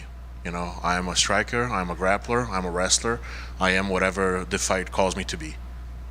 Iasmin, right here in the back. Iasmin, I was wondering, with all the talk of Wei Li moving up potentially to challenge for the flyweight title, how important is it to make a statement to show her that, hey, you do still have work here at 115 pounds? Agora com esse papo de Weili Zhang subindo, né, para 5-7, para desafiar o cinturão de 5-7, você acha que uma vitória forte em cima da Amanda pode ser uma coisa para de repente mostrar para ela, falar, peraí que tu ainda tem trabalho aqui no 5-2, não vai embora ainda não? Sim, mas ela ainda tem trabalho na divisão, viu? Tem Virna, tenho certeza que Virna vai ser a próxima campeã. Em relação ao meu trabalho, eu posso dizer que eu não estou com pressa. Tenho certeza que sábado eu vou dar trabalho a Amanda Lemos e as minhas próximas adversárias também. Não importa quem for, se for Eli Zhang, se for quem for, eu vou estar preparada. Yeah, Weili really shouldn't be overlooking the division because she has a very difficult task ahead of her with Verna. Verna is going to be the next champion. I can guarantee that. And I'm still young. I have time. I know that whoever they put in front of me, I'm going to bring a fight to them. But now the focus has to be 100% on Amanda, and she's got a fight on her hands on Saturday. Thank you. Iasmin, just one right here for me. Ever since you had that war with Iasmin Lucindo in your debut, you've become a must-watch for a lot of people and their fights fans. So obviously the backing behind you was just mentioned earlier, but even that debut fight was on a main card in an arena, and now you find yourself on the pay-per-view portion of the big card. Do you think that belief in your skill set and what you represent was there from the very beginning from the UFC? And how does it feel to receive that backing now from the matchmakers and the promotion? Você desde o começo participou de cards grandes, né? Logo tua primeira luta com a outra Iasmin foi num card principal, num card pay-per-view. Você acha que o UFC coloca essa fé toda em você desde o começo, ou de repente foi aquela luta que mostrou, opa, tem alguma coisa diferente nessa menina? Eu acho que foi aquela luta que mostrou o meu diferencial. Eu acredito que aquela noite foi para ser da Iasmin, mas eu acho que eu surpreendi não só o público, mas sim ela, o mundo todo. Eu recebi a luta com 20 dias para se preparar e bater o peso, e fui lá, fiz e mostrei muita garra, determinação e lutei até o fim. Então foi ali que mostrou o meu diferencial e foi ali que foi a chave. I think the big push from the UFC, or the understanding that I can be something different, came from the fight with Iasmin. I took that fight on 20 days notice. The main concern, the only concern at that point, was making weight. Everything else came second, because I knew that was my only job. That the only thing that I signed for was I have to make weight, and that was the whole focus of the camp. And even still, considering all that, we put on a heck of a fight, and I believe that I showed them that there's something special here. Obrigado.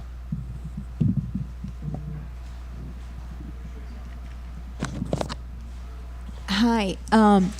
You both are from the same country, so wherever it's going to happen, you will feel like still the connection, because it's the same. You both representing Brazil, right? Vocês duas são do Brasil, né? Você acha que tem uma conexão? Como que é essa situação de estar lutando com a brasileira mesmo, né? O ranking sendo inteiro brasileiro.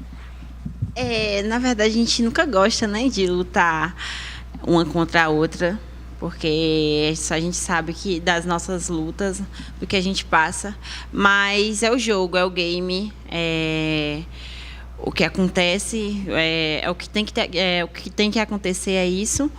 Mas pelo outro lado é muito bom. Eu gosto de dividir o octógono também com as brasileiras e mostrar que a gente pode ali se enfrentar e mostrar que a gente tá no jogo e a gente tá ali para dominar a categoria.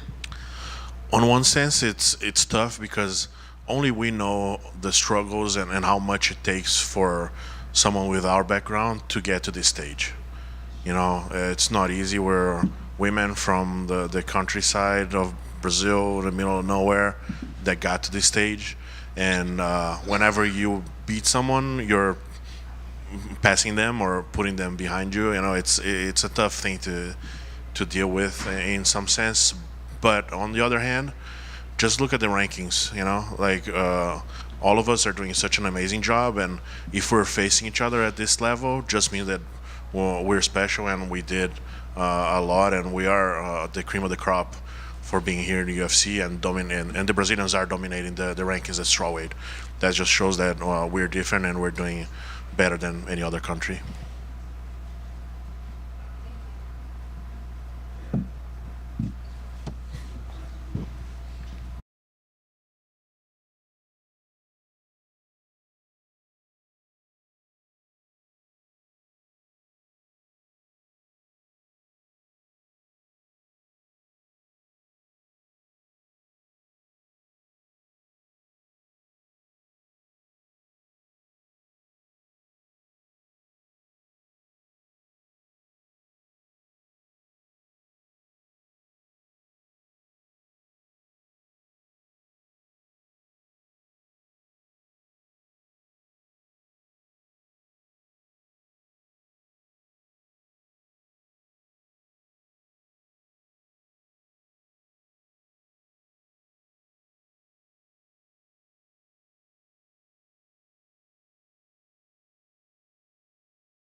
Ruffy. José aqui. José. Right here. Obviously, after your last performance, I think a lot of fans and media expected big names, big things for you in your next fight. I know you wanted Benoit next, but you got Bobby King Green or whatever he's calling himself. So were you happy with the name and just, the placement on this card as a whole? Eu acho que depois da tua última performance, muitas pessoas já pensavam assim, agora vem grandes nomes na frente dele.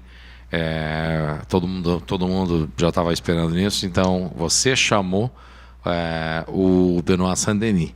Mas acabaram vindo com Bobby Green, King Green, seja lá como ele está chamando ele. Só estou dizendo.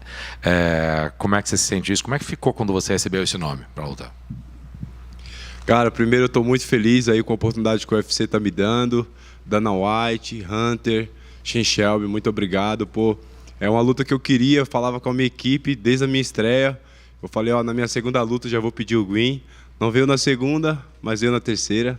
Eu estou muito feliz por isso. O foco aí agora é fazer essa missão que o UFC me entregou e depois vamos ver aí os próximos passos. I'm very happy with the fight, very happy with the opportunity and being here. I do have to thank the UFC, Dana, Sean Shelby, Hunter Campbell, Wood for everything. Listen, this is a fight that I actually had called out before. I've told people, I told the team, I won him for my second fight. And hey, didn't come in the second, it's coming to the third. So let's get the job done. I'm very ready for it and very happy about the opportunity. Do you feel like the UFC machine is not just behind you, but your whole team? Because when Dana was in Seattle for John Silva's last win, he said the matchmakers really like him and they really like Carlos Prates, and Kyle Borralho's obviously close to a title shot and another fight for you on a big pay-per-view. So do you feel the UFC is not just behind you, but just your whole team altogether? Você acha que a máquina do UFC está por trás, assim, apoiando a Fight Nerds? Porque o Dana, quando estava em Seattle, depois da luta, o Dana na coletiva olhou pro lado e falou assim, não, aquele ali gosta muito dele, falando dos matchmakers, falando do Jean. Você sabe que todo mundo gosta do Carlos Prates, está dando um monte de lutão para ele também. Você também tem o Caio já na boca do caixa também para ser para lutar por um título. Ou seja, tá todo mundo na Fight Nerds indo muito bem. Você, Jean, Carlos, Caio. Você acha que o UFC abraçou essa causa e falou assim, agora dá, e você agora, num belo de um card como esse, você acha que o UFC tá realmente apoiando vocês? Cara, eu acredito muito na entrega, né? Eu acho que nós entregamos bastante, nós damos nosso melhor, nós trabalhamos muito e, eu acredito que o UFC está olhando isso com bons olhos. Inclusive, nós estamos trazendo aí a Fight Nerd para os Estados Unidos agora. São 3 academias que vão aparecer por aqui, vamos estar aqui, chegamos agora nos Estados Unidos e pode ter certeza que desses nomes aí virão muitos outros. Tem muita coisa no forno aí que está saindo. I think it's about, giving it all out. Like we all give our best, and I think there's a lot of, we put a lot into it. I think they see it. I see the effort that we put into this. And believe me, there's some good news coming up. I think they see this. There's going to be Fighting Nerds USA, pretty much. There are going to be 3 gyms that you're going to see the Fighting Nerds here in America. And I think there's a lot of good things cooking and coming out of the oven. And you said you wanted King Green in your second fight. I'm curious when you first became a fan or you first saw him fight, because you were 11 when he made his pro debut. So basically half your life he's been a professional fighter. So I'm curious, when did he actually get on your radar as a possible opponent? Você falou que você queria o King Green na tua segunda luta. Fiquei curioso para saber quando que você começou a acompanhar ele, porque ele tinha 11 anos de idade quando ele fez a estreia dele. Então ele tem sido um lutador profissional metade da tua vida. Em que momento que ele entrou no radar, assim? Você falou assim, eu quero lutar com esse cara. Quando eu entrei no UFC, eu já comecei a mirar ali qual que seria o melhor caminho para me chegar no título do UFC, que é o cinturão, que é o meu objetivo. E, ele é um dos caras que eu sabia que ia me jogar lá para cima, vencendo um cara difícil como ele, um cara que tem uma história que ele fez aqui no UFC. E, realmente eu acompanho ele desde quando eu era moleque, assim. E, eu sabia que ele vai abrir grandes portas aí. Então, acredito numa grande performance e grandes portas abertas. As soon as I got into the UFC, I started looking at the fights that would give me a title shot. And I thought, it's a guy that he's got the experience. I figured a win against him could propel me. up into new heights. And I think it's a fight that opens doors. And fighting him and beating him is a fight that just gets into another level. So that's why I see it. There's just a couple questions unrelated to your fight. First being because I think Fabiano would like it. You posted a video on your Instagram. It was a lot of your dodges and punches where you were looking away, and then it was a montage with Ronaldinho. I'm curious, did someone give you that comparison, or have you been modeling your game off of him? Vou falar um pouco, como saiu do mundo da luta um pouquinho, falar de coisas diferentes. Você fez uma montagem no teu Instagram que você tá se desviando de golpe e você fez a montagem junto com o Ronaldinho, basicamente, é isso? Você se espelha, você acha que é uma coisa que você que dá para dizer que tem uma inspiraçãozinha ali, esse movimento de outras coisas? Sim, cara, por incrível que pareça, sim. Na verdade, não fui eu que fiz, foi os fãs que fizeram. Eu gostei da ideia e compartilhei, mas o movimento ali é semelhante do Ronaldinho. O futebol ele me inspira muito, principalmente o Neymar. O Neymar é um cara que sempre me inspirou. Inclusive, eu tenho golpes que eu dei o nome de golpe do Neymar ali, né? Inclusive, eu já fiz no UFC. Então, o UFC, o Neymar e os jogadores de futebol, a velocidade como eles têm que tomar decisão, isso me inspira muito também na hora da luta.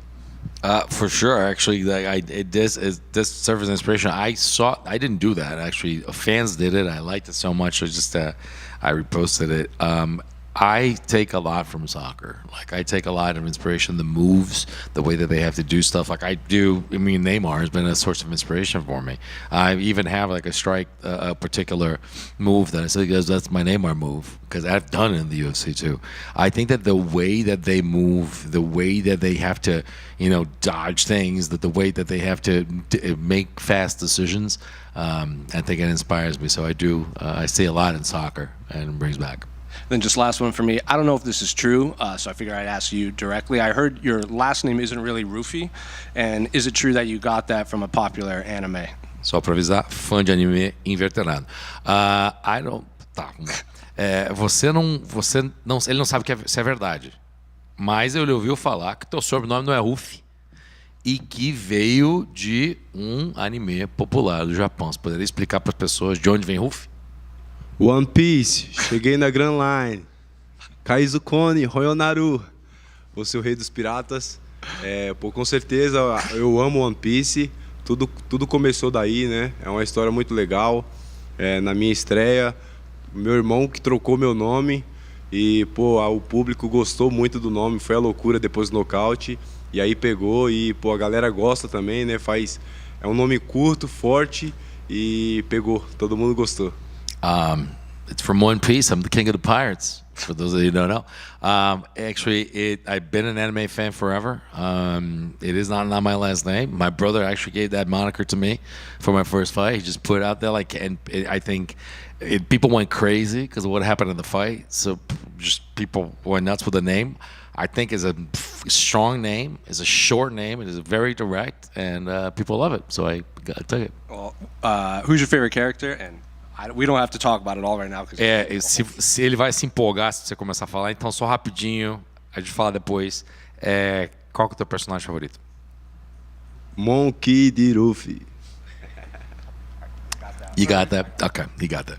Mauricio, right here. Just a quick one from the Fighting Nerds are carrying great momentum right now. I wanted to ask, how does it feel to see this success come together? You guys as a whole are establishing a culture amongst fight fans, and we see people wearing the glasses, the merchandise at the arena. So how's it like seeing all that, and do you guys ever envision it grow so fast? Fighting Nerds virou uma cultura, tá na boca do povo. Como é que você ver o sucesso da equipe, seus companheiros, tudo dando certo? Você vai numa arena, a galera quer falar, o pessoal quer falar com vocês, o pessoal se interessa, o pessoal tá curtindo, todo mundo querendo óculos, vestindo. Como é que é fazer parte disso e ver isso acontecer ao vivo e a cores com todo mundo? Essa vida com Jesus é boa demais, só coisa boa acontecendo. Eu sou muito feliz por isso, muito grato por fazer parte disso. Eu tô numa... como eu falei já para alguns amigos, que se a Fight Nerd parasse hoje, a história que nós construímos aqui vai ser lembrada para sempre aqui. Então, tô muito feliz de tudo isso. Eu tenho certeza que estamos no começo de coisas muito maiores que virão. E é uma honra para mim estar no meio desse grupo aí de atletas tão dedicados que ama fazer o que faz e que se entrega muito. This life with Jesus has been really good to me. Like, I have so many good things that have happened in my life. I can only be, just very grateful for it. It's so cool to be a part of it, and I told a lot of my friends that if for some reason Fighting Nerds went away today, the story they were already building in the UFC, no one would have forgotten it. It's so cool to be a part of it, to see it. This is a group of people that just work so hard, dedicate themselves, their focus.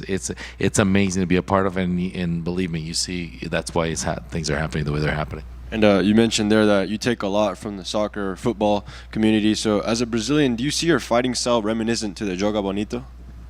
Você falou que você tem uma inspiração no futebol, que você usa movimentos, você mencionou o Neymar, que você vê coisas que os jogadores fazem que são importantes também no mundo da luta. Você diria que teu estilo de luta é uma versão da luta de Joga Bonito? Cara, acredito que sim. Eu fiz uma mistura ali. Muitas pessoas à minha volta falaram que não ia dar muito certo. E, tem dado muito certo. E, o futebol, junto com o anime, junto com a mistura de coisas assim que eu assisto e que eu vejo, eu faço uma combinação ali e crio o estilo Ruffy. O estilo Ruffy não é Muay Thai, não é um boxe, né? O estilo que eu criei ali com muita dedicação, sentei, peguei o caderno, anotei, escrevi e criei aí esse estilo Ruffy. For sure. Like there are so many things that I tried to bring into this game, and there are a lot of people as far as soccer and trying to bring the style that said that it wasn't going to work. It wasn't going to work out. This is not going to cut it. But as you see, it is happening. It's a little bit of soccer, a little bit of anime. Like everything that I see, I try to bring in. Listen, the Ruffy style is different. I've jotted notes down. Like I see things. I take notes. I implement it in my game, and it's a mix of everything. It's not Muay Thai. It is Ruffy style. For sure, and anime and soccer, those are things that really connect with a lot of people worldwide. So if you keep stringing these wins together, do you think it's only a matter of time before you explode and resemble with mainstream media? Se você juntar futebol com anime, isso conecta com muita gente no mundo. Você acha que, continuando com essas vitórias, com os resultados que estão vindo, com a entrega que está sendo feita, mais essas coisas para conectar com as pessoas, questão de tempo, você explodir e virar uma grande estrela? Cara, a grande estrela é Deus para mim, é Jesus. Eu não penso nisso, eu penso em fazer um bom trabalho, eu penso em entregar o meu melhor aqui, passar uma boa mensagem para todos vocês e dar show ali no palco. Né? Eu trabalho todos os dias pensando em tudo isso e vamos lá, eu tenho certeza que vamos construir algo incrível. Listen, to me, God and Jesus are the biggest stars in my life, and I just worked very hard at this, and I just work hard every day, do my job, dedicate, focus, to be able to put on a show for you guys. If we continue the way things are doing, continue with the work, continue with the dedication, this is just going to be the fruit of our work, and we're going to continue to put on a show for you guys, and the results are going to keep on coming. Mauricio over here. Mauricio, I asked your teammate John, and I'd like to ask you, this is such a special moment with all of the fighting nerds being undefeated in the UFC. When you go back to the gym and talk with your teammates, what are those conversations like as you reflect on your success? Perguntei pro Jean, vou perguntar para você também. Um momento tão especial da Fight Nerds. Uma galera, muitos de vocês estão invictos. Como é que é a conversa quando volta para Fight Nerds, quando volta para academia, depois de vitórias como essas, em que vocês continuam invictos e sempre crescendo e elevando o nome da academia? Como é que voltar? Como é que é o papo em casa quando vocês voltam e estão vocês lá? Cara, nós ficamos muito felizes, comemoramos ali, é motivo de muita alegria, não só vencer, mas você ver os seus companheiros vencerem. Né? A gente vê ali o trabalho que o Pablo está fazendo, dando certo, o treino que nós fazemos todos os dias, assim, casando, tudo acontecendo. Nós se alegra muito. Eu, por exemplo, eu agradeço muito a Deus por tudo isso, tudo que eu estou vivendo. Eu dou toda a honra a Deus. E, é um prazer enorme, como eu já falei, fazer parte dessa história, uma história muito bonita que, pô, a equipe nós ganhamos o Oscar, né, pô, então, pô, é assim, muito gratificante. Eu sou muito feliz por tudo isso. You know, we are all very grateful and very happy with the results, and we celebrate the wins. Everybody's together, like, and I think all of us appreciate what the work of the team has yielded. And I mean, we go back and see what Pablo has done with the team. You know, putting this together is like, this is fruit of his work. We are very happy to be together. We're happy to be part of the team. We're happy to continue to go back into work to get more. And as you can see, the results are happening. We're just happy with all the results for the work that we're putting in. For fans who don't know, can you talk a bit about how the team started, which teammates found who first? Para os fãs que não conhecem a história da Fight Nerds, como é que a equipe começou e quem encontrou quem? Vocês encontrando todos os personagens aí, quem que foi entrando? Cara, eu vou contar a minha história. Eu sei que o Pablo não vai gostar muito. Mas, cara, eu lembro que eu cheguei na academia, na Fight Nerd, fiz um sparring com uns dos nossos companheiros lá e gostei do estilo e fui visitar a academia. E quando eu visitei a academia, eu vi o Caio o Caio Borralho fazendo sparring, e eu fiquei apaixonado assim pelo estilo, a maneira como ele se movimentava. E, pô, fui pra academia, fiz minha malinha, fui lá na academia e falei, ó, a partir de hoje eu quero fazer parte da equipe aí, agora eu quero ser um Fight Nerd. E o Pablo falou, ó, pode parando. Para. Aqui não funciona assim, você tem que vir em 30 treinos seguidos. Se você não cumprir, você tá fora, não precisa voltar mais aqui, continue te admirando como atleta, mas eu não quero você aqui. Então foi assim que iniciou lá. Não cumpri os 30 dias até hoje, brincadeira, mas deu certo. Entrei na Fight Nerd, estamos no UFC. I'll tell you my story. Pablo may not like it, but well, this is the story. So I just went out there to train once it's into a first sparring session. And I mean, I liked the style of what was going on and how they approach sparring. And then I see Caio Borralho from afar, and he's just, you know, I see him training, and I just fell in love with the style, the way he moved, the way that he was doing things. I really like it. And I said, well, let me get my gym bag. I'm coming back here. I got my stuff. I was like, I showed up and said, listen, I want to be a part of this. Let me join. Caio Borralho said, whoop, nope, just you wait, hold on. That's not how it works. You have to come in 30 straight sessions. After 30 straight sessions, then we'll look into it. We consider that's if you miss one of them, you're out. All right, you don't need to. I will still admire you as a fighter, but you'll not be able to come back. So I have not stuck to the 30. I'm kidding. I have stuck to the 30 sessions in a row. But that's how it was. They accepted me, and from then on, that's been my story.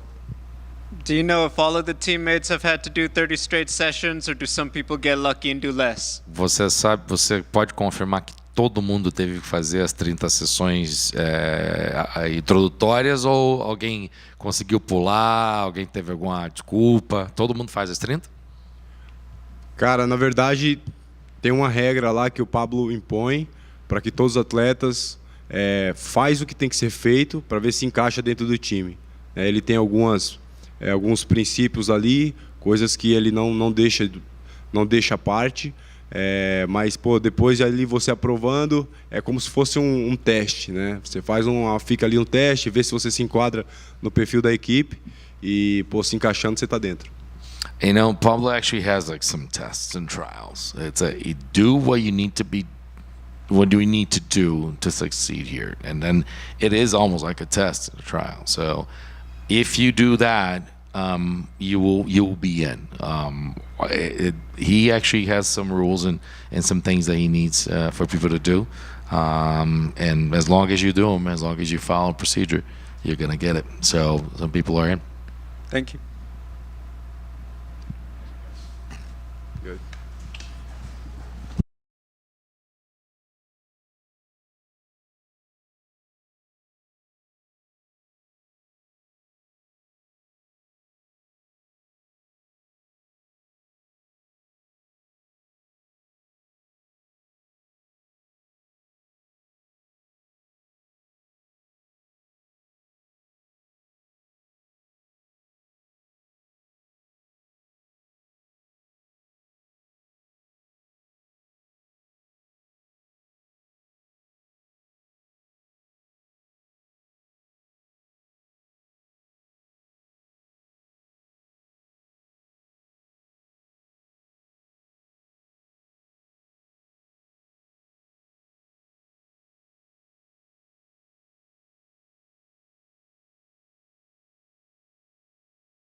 Well, Justin, a bit of a chaotic lead up to this one, but was there ever a doubt in your mind that you were fighting on this card based on the opponent? I think there was a small amount of time that I was a little bit doubtful that we would figure something out. But in my mind, I was still fighting. I had to stay in that mindset that, I was still going to war. March 8th. I really relied on my coach and my manager to figure it out. I told them, take the lead and don't even involve me in the conversation. Obviously, fighting a guy on short notice and switching up your camp is a risk. You're coming off the back of the loss to Max. It's even a bigger risk for you, right? You want to hit the ground running. Did any part of that play into your mind about, like, you know what, maybe it would be better if I just stuck to the original opponent, we rebook it rather than just force this one through? No, I think if I started to worry about the risks, then I would just retire. This is a very risky sport, and I love the intensity that it brings, and I've been yearning to get back in there and feel that. Yeah, there's been some comments you made recently that have caught a lot of attention about maybe sort of going back, not complete the whole way, but a little bit back towards the World Series of fighting style you used to have. Yeah, I just think the aggressive mentality. I think I just watched the Max fight today for the first time, and I think I fought really well. It's just he was so great that fought really well that night, and but even if I go back to that guy, I'm still a much more refined athlete, in my skills, and I think with that aggressive style and my skills being much more refined and much more accurate, that that's a dangerous combination. What makes you rewatch it today? I just figured it was about time. Nice, respect. Have you rewatched the first fight with Fiziev yet? Yeah, I watched it the day that we decided we were going to fight him. What were your takeaways from that, and what differences do you think you may have to make to make it a bit of an easier job out for you that night? Yeah, I think I wasn't looking at the fight for information. I was just more putting myself in that mindset and that arena, and I think if I try to rely on things from that fight, then if things go 100%, 180 the other way, it would be detrimental. I think my skills are ready. I think my preparation was fantastic. My cardio is definitely, I'm ready to push the pace, and I think I still have to be careful with this guy. He's so powerful. He's a world-class athlete, world-class Muay Thai striker. He throws a lot of kicks, and I think I found success punching off of his kicks, and I think that will be something that I can use for the next fight. So I want to go back to rewatching the Max one today. Obviously, the ending the way that it was, I could imagine some guys would think on their fight week, I don't want to see that and put that in my mind. What is it about you that makes you think? Well, to be fair, I did stop it with 10 seconds left. Okay. I've seen that part plenty of times. All right, and then what does a win here do for you? Obviously, I know you've taken this fight, you've done the UFC a favor by staying on the card. Can we get a title fight based off this? I mean, as an athlete competing here, I have to think that. I hope that, but I have no idea. I have to go in there, I have to win. That's first and foremost, and I'm always exciting, the most consistent guy that's ever stepped in there. So, I think the way that I win and how my fights usually go, then I'll definitely be a consideration for them. Best of luck. You've entered fights rematches coming off where you won the first one, the Luis Palomino, you won both of them. You rematched Dustin, you were trying to erase that first fight. Now you're doing this again with Fiziev. You want to prove that you were a better man the whole time. So is there a different approach to a rematch coming off a win the first time and a loss the first time? I guess there probably would be if it was like the immediate next fight, but going through what I just went through, then I'm very reinvigorated when it comes to, and I understand that this sport is so dangerous. Watching that fight, there's so many shots that were so close to putting him out, or are really putting some damage on him. So I just have to trust in what we're doing, what my coach has instilled into me over the last 14 years, and just go from there. And Fiziev was in here, and I asked him this question because when Dan, before he got hurt, he's saying, it's almost a guarantee that me and Justin are going to go to the hospital after this fight just because of our fighting styles. Fiziev goes, God, I really do not want to go to the hospital again in Las Vegas, but he goes, the way me and Justin fight, we'll probably go to the hospital. So I'm curious if you have that same mentality, or you just hoping, you go in there, smoke this guy, and you don't have to go to the hospital. I mean, ideally any fight, you get a knockout in the first 10 seconds.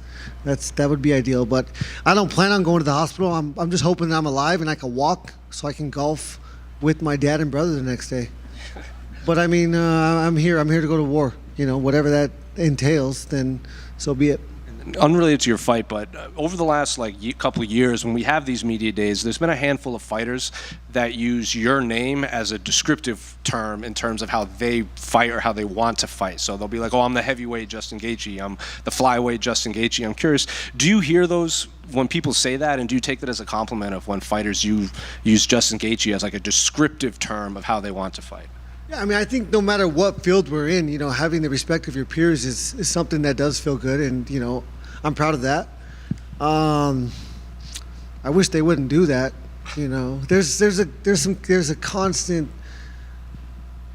method to the madness when I'm in there. I've trained my body, my soul to do what I do for many, many years, and I think obviously I give max effort, and I know that they're expecting themselves to give max effort. And yeah, not just my peers that recognize my effort and consistency, but the company, the commentators. Yeah, so that's something I'm proud of. And just last one for me. I watched, you did like a fan Q&A on your YouTube channel where you were answering questions, and a lot of them were around the phrase like, how do I get over being scared of fighting or getting into MMA or just getting punched in general? And the first few seemed to catch you off guard, like you had never thought about that before, but then after a while you started to kind of give advice. So I'm curious, like, do fans ask you that quite often? Like, how do you do what you do, or how do you get over being scared? Because it seems like some version of that question came up a lot. Yeah, I think it's always going to be tough to answer for me because it's just so normal for me. It's the way that I've approached many things. I try to, there's so many, there's so little things that we can control. And my thoughts and emotions, how I feel, how things make me feel, how people make me feel, how circumstances make me feel or act is what I know I can control.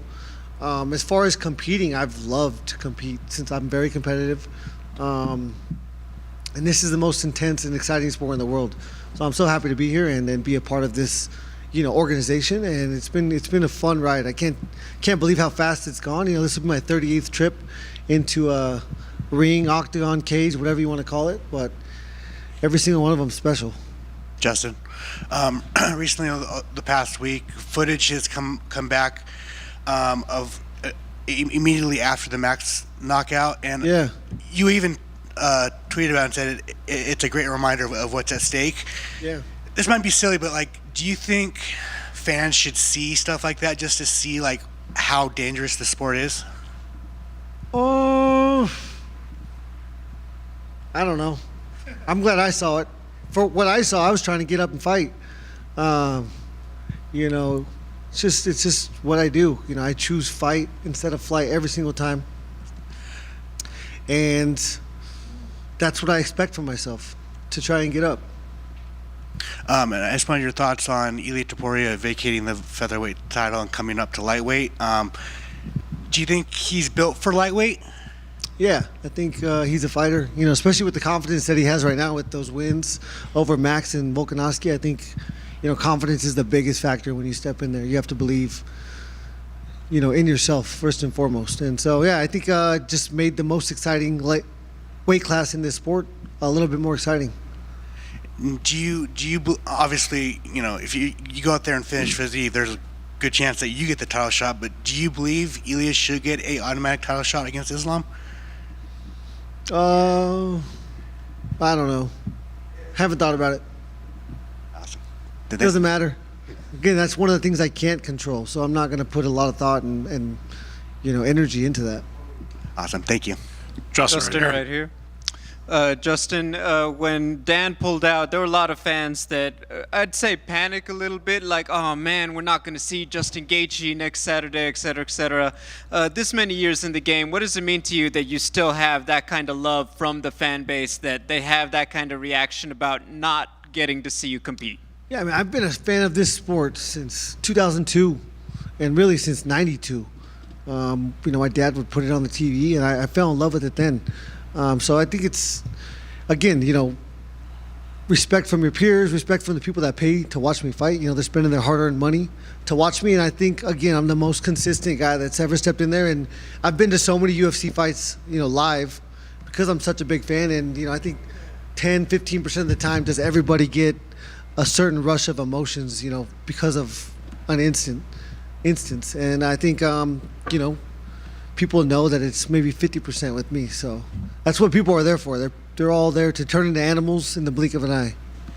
You've been very public about your love of golf. If you were going to do your dream celebrity golf tournament, what other celebrities or pros would you want to be a part of it? Ooh, I mean, all of them. I mean, all the Raiders team, you know, some of the Nuggets guys. Definitely have DC out there. Hopefully not on my team. But yeah, I mean, you know, there's so many world-class athletes I would love to have in there. I can't name any specifically right now. Thank you. Justin, over here to your right. You said on your social media a couple of days ago, you live by the sword, you die by the sword. And I think that kind of sums up for a lot of people and why they love you and what you represent every time you set foot in the cage. I know you mentioned that there's not too many fights for you left, but was this what you envisioned when you first picked up the gloves, for people to know you and respect you for this fan-friendly, all-out style and to be a staple of the always entertaining lightweight division? Yeah, it's one of my favorite parts, but it's, you know, when I started this journey, it's been and has been and was one fight at a time. You know, I never thought I would be here. I never thought people would want to ask me questions. I never thought I'd be able to touch people from across the world that don't speak the same language, but, you know, can really resonate with me.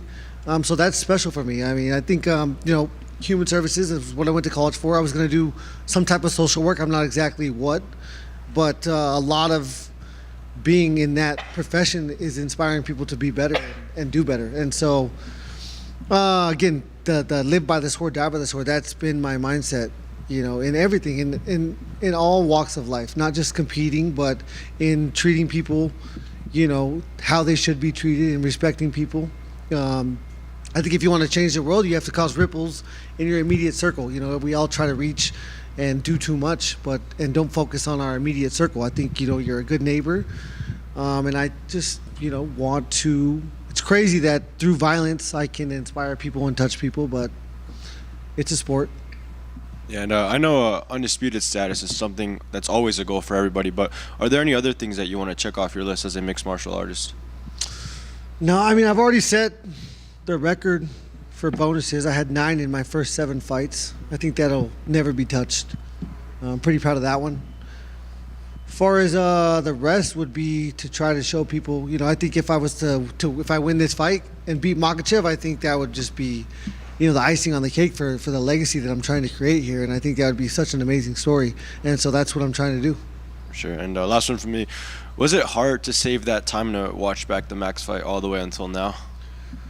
No, I mean, I'm actually glad. I thought I fought like shit, and turns out I didn't. You know, I fought pretty damn good. It's just so crazy. It's a game of less than inches, less than seconds. I mean, there's so many instances in that fight where could have gone either way. You know, he was so fast, very fast. I think my 4th round was my best round. That's when I fought a more aggressive style, and that's when I dropped him, and I think I won that round, you know, clearly. First round was crazy close. I think, you know, with my leg kicks, I was winning until, you know, the last 1 second. It's crazy. He smoked me last 1 second of the first round, last 1 second of the last round. It's a crazy sport. Right here, Justin. The last 2 main events of the year ended in controversy with some eye pokes. In your last fight with Rafael, you did poke him in the 2nd round. He said that that kind of factored into his performance for the rest of the fight. He wasn't able to see. That's not really my question. I guess, how big of a problem do you think the eye poking is in this sport? And obviously it's not up to the UFC, it's up to the commissions, but do you have a solution? Do you think a point should be taken regardless of intent? No. I don't know. It's a tough one. You know, I got poked in the eye versus Max twice. I'll never tell you that I lost that fight because of that. I just think that's not the mindset that you can have. I think if we were skilled enough to poke someone in the eye, we'd be skilled enough to punch him in the chin. You know, it's just a crazy circumstance that happens. You know, we're constantly judging distance. Again, it's less than seconds, less than inches. It's completely intuitive. And so naturally to defend yourself, you know, try to get your hands up, and that's mostly what's happening. Is just sometimes it goes in their eye socket. The UFC introduced some gloves that were supposed to maybe reduce the eye pokes. They went back to the old gloves. I'm not sure how often you got to train in them. Did you feel like those were maybe better to prevent eye pokes, or were you not a fan of them as well? Yeah, I don't even know. I fought in them once, never trained in them. I've never trained in 4-ounce gloves. You know, we have 7-ounce Onyx gloves that I train in. sparring, hit pads in. But I think there's an answer. I just, you would have to put it on paper and have a lot of smart people sit around the table and, run through the pros and cons of different things. I don't think it was the eye pokes why they changed it. I think maybe enough people weren't getting knocked out or something, because I don't know what the case was. I'm not sure what made the decision to go back. I don't think either one of them we fight in open finger gloves. Like, there's no preventing eye pokes in here at the end of the day. I think it's blatant fouls. Like hitting people, a lot of the Michael Chandler shit, pretty much everything he does, immediate point taken away. Smoking people in the back of the head. There's things that you can do on purpose, and then there's eye pokes. Like I said, it's almost impossible to purposely poke someone in the eye.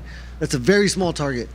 And we're trying to hit each other in the head, and a lot of the times that's hard to do. So, thank you. Good luck. Hello, sir.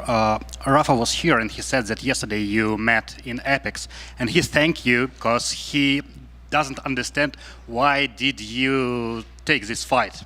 So, first of all, what was your conversation about, and did you have any doubts to fight him? I love fighting. I got my ass knocked out last fight, and I'm dying to get back in there and get that back. At the end of the day, all these guys are very, very dangerous. And we went through our options. I, wanted Sarukian or Oliveira, but if I was them, I would never take the fight, and I do not blame them for that. Moicano piped up and then did not take the fight. That was my best option. And then it was just not fight. And I've been working so hard that that really wasn't an option for me. He just said thank you. I'm grateful for him too. He was halfway across, or probably more than halfway across the world, however big the world is. But and he took the fight. He came over here. So I applaud him for that. And I love to perform, and I'm ready to perform. So I wasn't, I was trying to make it happen.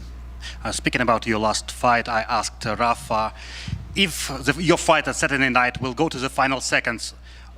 Will he point his finger to the center of octagon and try to fight with you like Max did?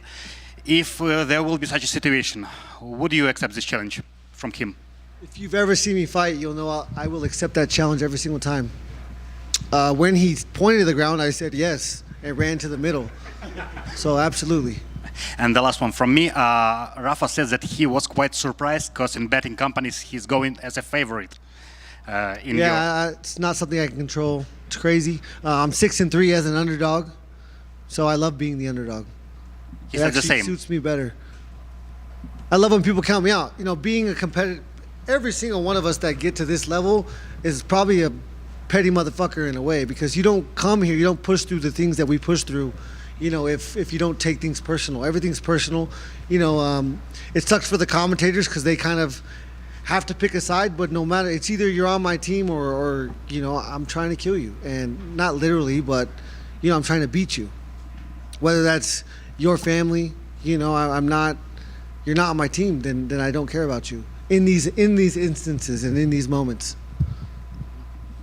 Thank you. Justin in the back. Way back here. You were quoted this week as saying that you felt like you've been fighting too safe. And that's a word that most people would not attach to your name and your fighting style. So it speaks a little bit to your mindset as a fighter and a competitor. What do you do to get your mind ready, and how's that evolved for you over the course of your career? My mind is always ready to do what I love. I love going, Tuesday and Friday are sparring days. Favorite days of the week, the intensity that this brings. But I don't have to do anything.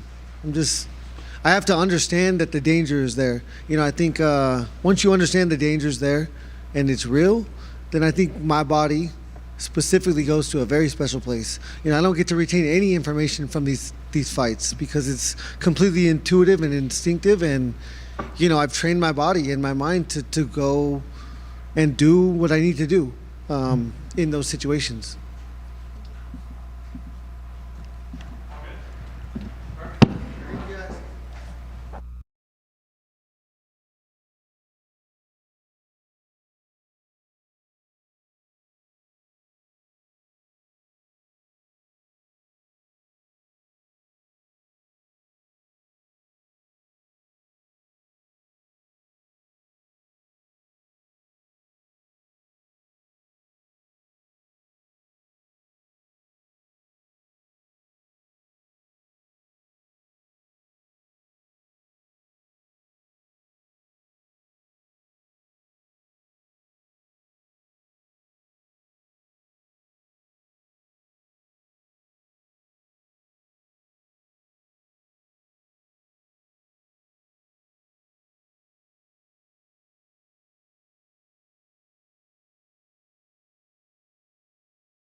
Amanda, front right here. Obviously, you're coming. It's been a bit since we last saw you, so I guess just how's life and how's camp been in preparation for Iasmin this week? Já faz um tempo que a gente viu você. Como é que foi então esse tempo? Como é que foi o camp e como é que foi a preparação para enfrentar a Iasmin? O camp foi maravilhoso, foi incrível, 100% de aproveitamento e tô me sentindo muito bem mentalmente, fisicamente e receber essa oportunidade de estar lutando com a Iasmin foi incrível. A gente já estava esperando que fosse ela, né? A gente foi eliminando aí as outras lutadoras, estavam com luta marcada, mas aí a gente se preparou para ela e está 100%. Having the time was wonderful. You know, camp was great. Actually, the entire. I mean, there was. I'm going to say it was. He had a 100% hit ratio on the time spent, and we optimized it really well. As for the fight, we really prepared well because we already knew that this fight was going to happen. We kind of by process of elimination, you're looking at all the girls that were there. So we knew that this opportunity was coming, so it was a great opportunity to fight her.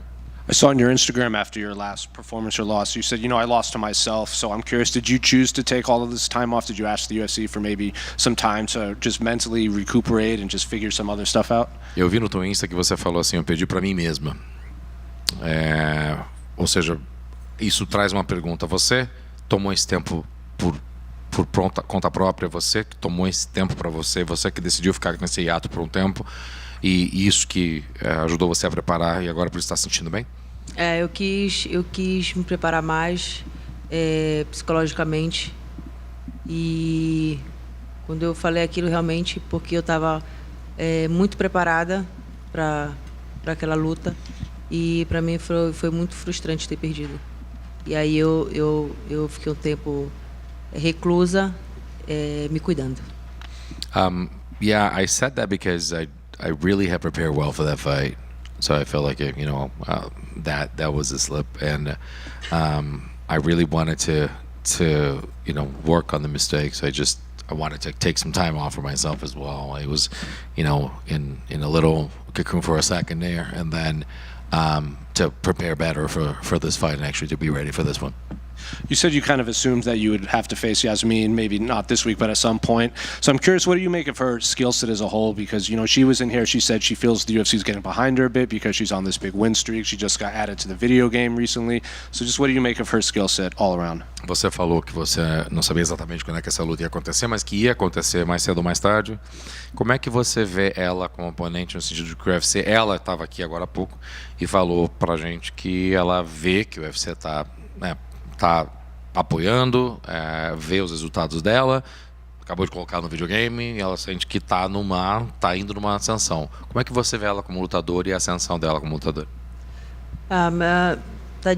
Iasmin tá vindo de vitória aí, né? Tá bem na categoria, mas ela vai ter que me enfrentar para ela quer meu lugar e eu não vou dar de jeito nenhum.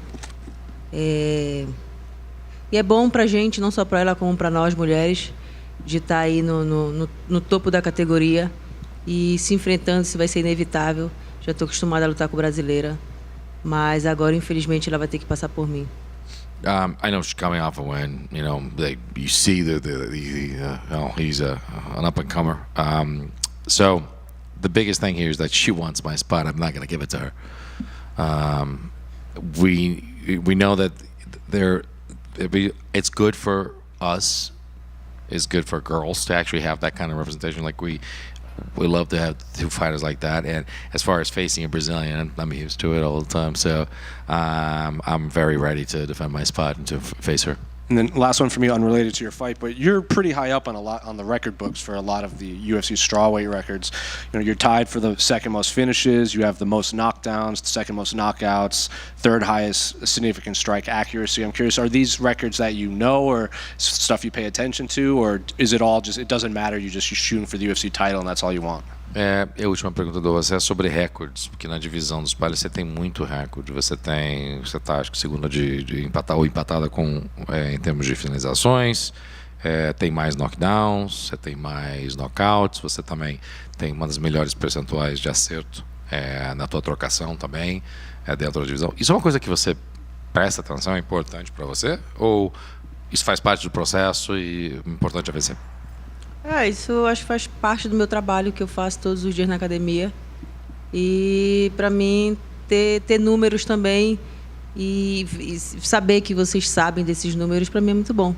Para mim só me fortalece para treinar mais e mostrar mais do que eu sou capaz. I think that these numbers are just a reflection of everything I do in the gym. And, having the numbers as well. Like the fact that you actually presented those numbers to me, that means, it's pretty rewarding. And it's fuel to the fire for me to actually work harder and dedicate even more.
All right, good afternoon, everybody. To wrap up today, we're here to recognize a couple of our perfect test history recipients.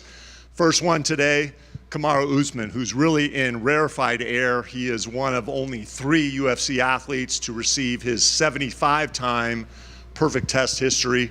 The other 2 being Amanda Nunes and your podcast partner, Henry Cejudo. But Henry's count actually included some of his USADA days, so you've got that over him. Make sure that you tell him that. We're really excited. Before I get to Kamaru here, we're really excited because the UFC just recently renewed our partnership with Thorne Nutrition, who's our official dietary supplement partner. And that renewal also includes a program where they are sponsoring our recognition program called Clean Fighters by Thorne. And Kamaru being the first one under that program. We're actually going to put some branding on some of the jackets. It's not by coincidence that the UFC's partnership with Thorne related to less contaminated supplement cases. All of our athletes have free supplements from the Performance Institute from Thorne if they wish to choose them.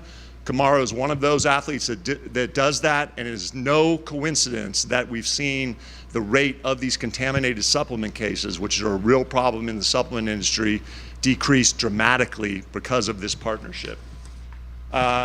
Talking about Kamaru, Kamaru is not only obviously a legend and is in the greatest of all time conversation in the welterweight division, but he's really a true modern UFC athlete.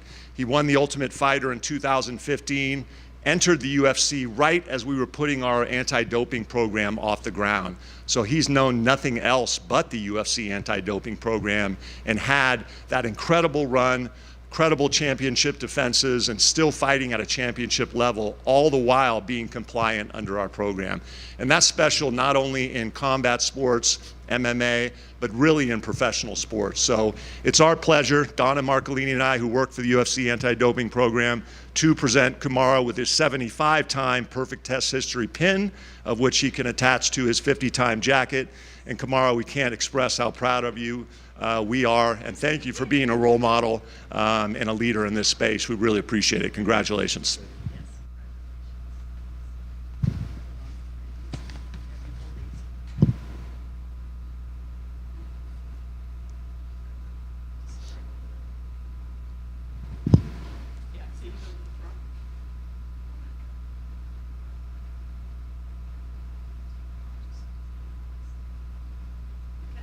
Looking good. All right, we got some pictures here.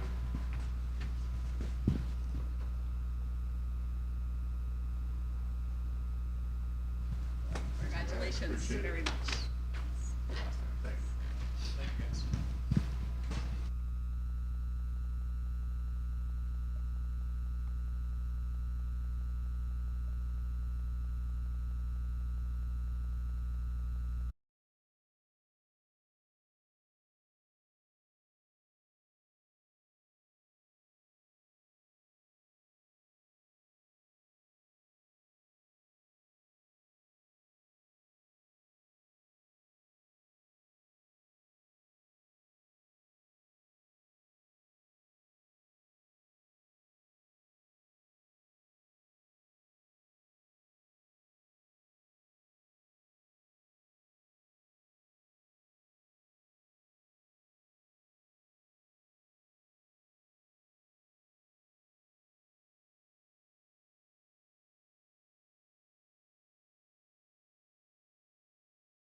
recipient, participant on this weekend's card, Alex the Great Morono, receiving his 50-time perfect test history UFC Letterman jacket.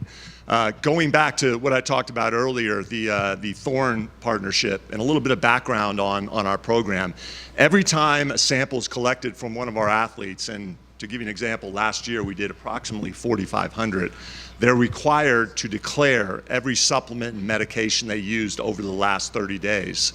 We usually get those in our inbox the next day, and so we're reviewing those, just making sure athletes are making safe supplement choices.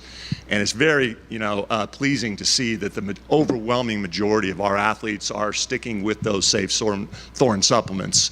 Alex is a perfect example there. He doesn't use very much, but the one that you do use is Thorn, I think, whey protein.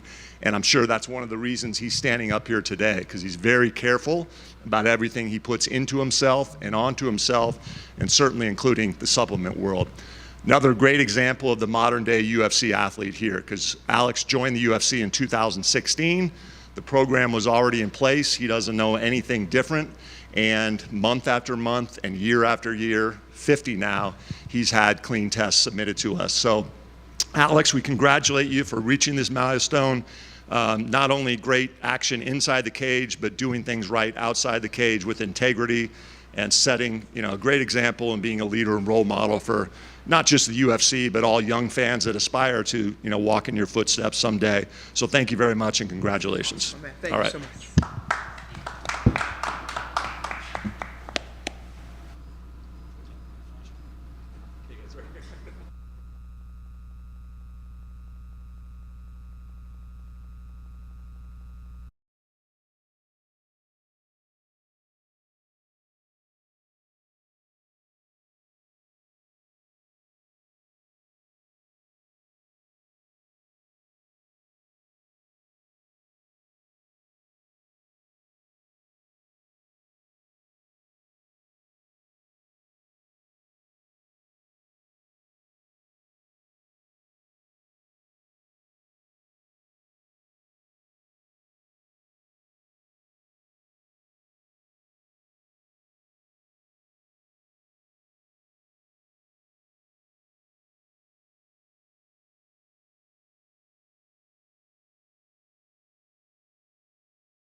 It literally just turned on.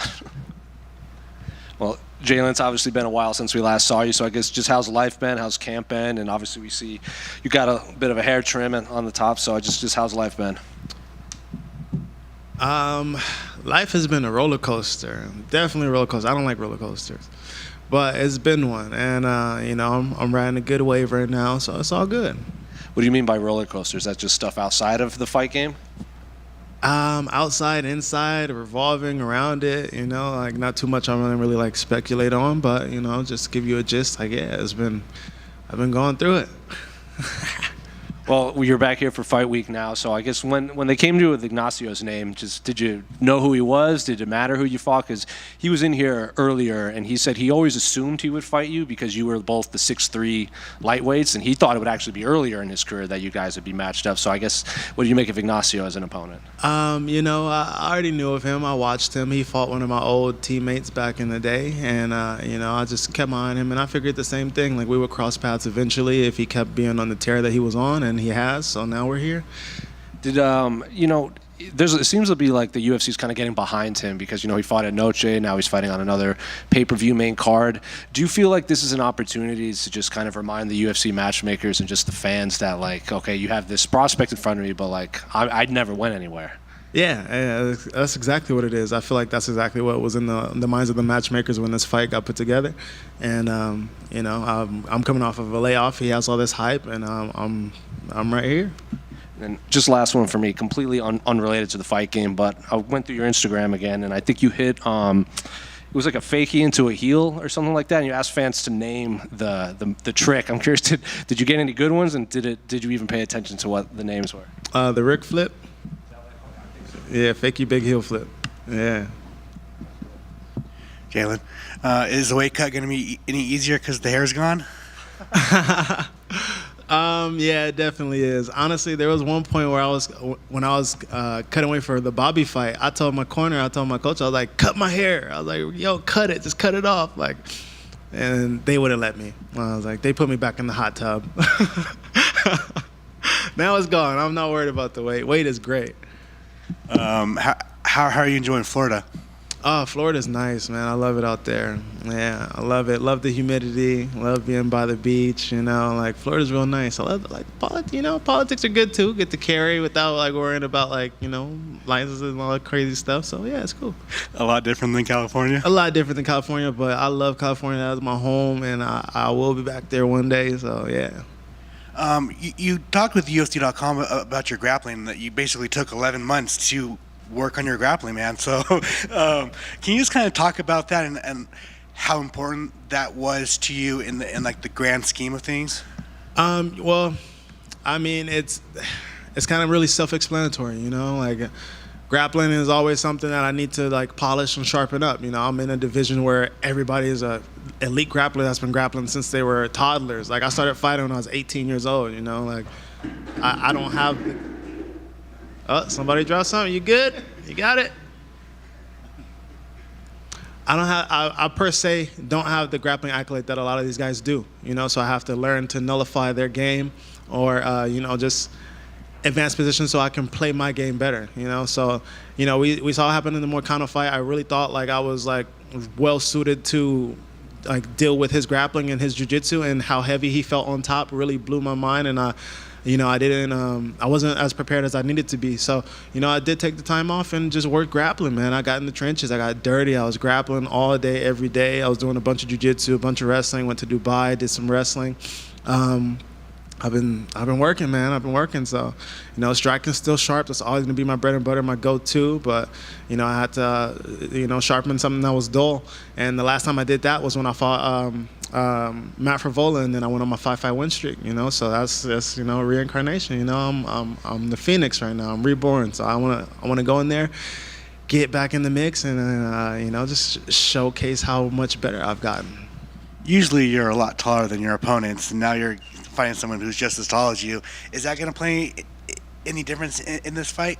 Yeah, you know, I like fighting the taller guys, but it's a change. It's a big change, you know, because, like, shorter guys are really explosive. Like, they have to work to get in, so I have to explode to get in, and I feel like you know, I'm not gonna have to worry about that too much this fight, but I'm gonna have to worry about being in certain positions where he can touch me or where I think he can't touch me. So that's the game right now. But I feel like I'm gonna have to fight a little bit backwards than I usually do. And you know, I'm okay with that. I've been doing it all camp, so I've been working on it, and everything's good. Everything's seaming up. And last one for me. You just said your weight's good, and you've always said that, you know, even though you're a big dude, you're a smaller lightweight. But do you foresee yourself going up to welterweight sooner rather than later? Honestly, I don't. Like, I don't foresee it, but You know, it just depends on the trajectory of my career. Like, I would entertain going up on like maybe a short notice one day, maybe like a couple years, few years from now. But like for now, that's not even in my mind. You know, like I'll entertain the question, like and answer it, but not in my mind. Thanks, man. Of course. Jalin, to your right over here. You're back in Las Vegas, the return of T-Mobile Turner. You seem to fight here a lot. So usually anytime someone fights here on big cards, it frequently means that the promotion likes counting on you. And I know the promotion is probably heavy on his stock, but I feel like they're still heavy on your stock and what you bring to the table for the live experience for a fan. So what's it like from your point of view, being someone who usually gets the nod to be on these fun cards? Man, the UFC's always like backed me. They always put me on the big cards, you know, and they always know when my name gets put on any card, like I'm gonna go and perform and put on a fight. And so I may not be the biggest talker, I may not be like have the most showmanship, but when I get in that octagon, I'm gonna go fight, and they absolutely know that, and they absolutely know that fans love to see me fight. Hey, Jalin over here. To follow up on that, having made so many trips to fight out here at the T-Mobile, I'd assume you have quite the routine now when you have fight week in Las Vegas. Can you let us into a little bit of what your typical fight week looks like out here? Man, Vegas is dang near my second home, man. Like, I'm gonna have to move out here soon. But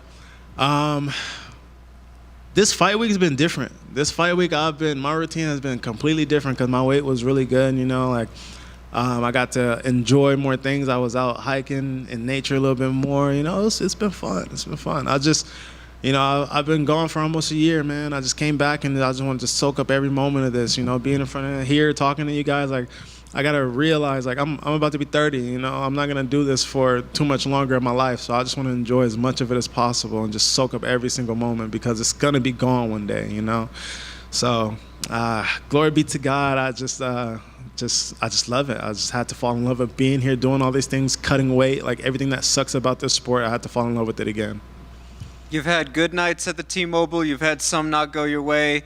Do you ever even reflect on that as you make that drive to the arena, or is all that just put aside by the time you get to Saturday? Man, you know, I reflect on all of it. I reflect on every single aspect, everything, good, bad, like every experience I've had here. Most of it has been good, you know. There's been a couple hiccups of bad, but, you know, it's all been an experience, man. I'm just trying to just enjoy it all. Thank you. Anything else? That's it. Thank you, guys.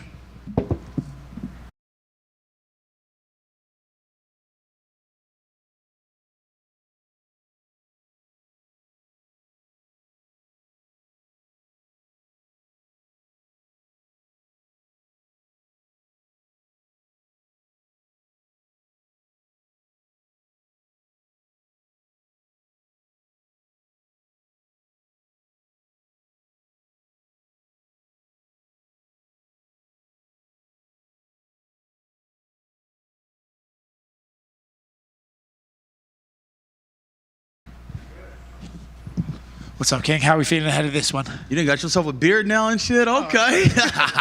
Finally hit puberty. First of all, talk to us about the emotions heading into this one. It's a big card. It's back in Las Vegas. You fought here 100 times already. Talk to us about the emotions heading into fight week. The emotions.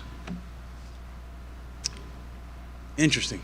I don't got emotions, you know? I'm not afforded emotions, bro. Like, I've been in this industry like 12 years. I done seen everything. I know how this shit run, you know? And if I had emotions, trust me, y'all have been out of here, you know, with emotions. I just understand the way the world works. And you just kind of got to go with the system, you know? I don't know if that makes any sense. I'm talking in code. And if you know, you know. If you don't, you don't. Well, I feel like if you know about the world, or certainly about the fight world, you know that sometimes you see veterans paired up against these guys that they like to see cooking, and they kind of want to pair them off and see, can the young guy beat the veteran? Do you think maybe that's the case on Saturday night? They got a young guy they're interested in and seeing what he can accomplish? Yeah. They trying to see what he can do, you know? You're kind of getting somewhere around you're getting warm. You're getting warm, but we're getting there. We're getting there. I feel like you don't really need any motivation to come and feel like you want to prove something to the world and show people how skilled you are. But when, you know, they had the Paddy fight, same sort of vibe, right? When do you think maybe like, oh, they're kind of trying to build someone off me. Does that make you want to come in here and be like, nope, reminder, I'm still at the top of the game? Yeah. I'm just a contract killer, bro. I be at my house, you know, and they'll call me and say, hey, we got a contract for you. You know, go out there and fulfill your obligations. Do what you need to do. And that's all I'm doing, simply. Obviously, we've had the name change King. It's been around for a while now, but, you know, it used to be Bobby King as the nickname Green. Do you have to get a new nickname now that your name is officially King? Are we going to be King Bobby Green now, or how do we make it work? I fucking don't know, bro. I don't fucking know. Be honest, it's like, I got into it with like a lot of dudes in my hood. And we was a bunch of black guys in a circle. And I go, hey guys. Because if you tell a black man he's not a king, he'll look at you crazy. He might even punch you in your face, you know? And we feel like we're naturally kings. And I'm like, I don't agree. I feel like if you're gonna be a king, you gotta have a castle, you know? Where's your castle if you're a king, you know? And so, that's like, and they're like, oh, well, I have a house that I'm renting, you know? I'm like, no, that's not yours, you know? And even a mortgage, it's not yours until you own it. I know we got to still pay property taxes and they can still lose it, but blah, blah, blah. My name's on it and it's mine, okay? And so I own it. And so that's what I was explaining to them is like, hey, we're not kings until it takes certain things to be a king. First of all, you need to be good at heart, you know? A real good dude, real solid and truthful and honest. You're willing to help people and take care of a village. I took care of so many people, you know? Helped so many people. And then top of that is having that castle to show the people that I earned this, you know? And so that's the reason I changed my name. Is just, I want to do something different. And some people call me Bobby. Some people call me King. I don't give a fuck, bro. It's just like, it's just for shits and giggles. Who cares? I don't care. Not to get too deep on this, but you say about you take care of a lot of people and stuff like that. Sometimes we see in combat sports, you know, guys take care of everyone around them, and slowly but surely those people take advantage or they take it for granted. Do you ever have to stop yourself and be like, well, I want to look after these people because they're appreciative, but I have to make sure that I'm not ever giving too much to too many people? Yeah, exactly. It's a funny game with people, you know, especially when they think you got some money. You know, everybody got an issue, and you're the one that can fix it. And so it's a real funny game, and seeing between love and not love, and sometimes that's real hard to see. You think everybody loves you, but you start finding out as these roads get dark and stuff, you know, everyone's looking out for everyone else, you know? We're all looking out for ourselves. Best of luck on Saturday, man. There's a few in front of you. You made a lot of headlines when you were on that podcast defending Anthony Smith and just a lot of the veterans of this game. I'm just curious, do you feel like the fans in general, because I've asked this question to Cub Swanson, I asked this to Anthony, and they said, there's some fans that never watched the WEC. They never knew you were in Strikeforce. They don't know what King of the Cage is. They don't know any of these other promotions. Do you feel like the fans that maybe discovered this sport during the pandemic when it was the only thing going have done their proper research and like they respect the veterans of the game like yourself? Yeah. First of all, I was just trying to break that shit down to TJ. And I was like, TJ, you got what, 23 fights? Look how much his body has failed him after 23. Imagine, I got 50, this is my 51st. Anthony's like close to 60.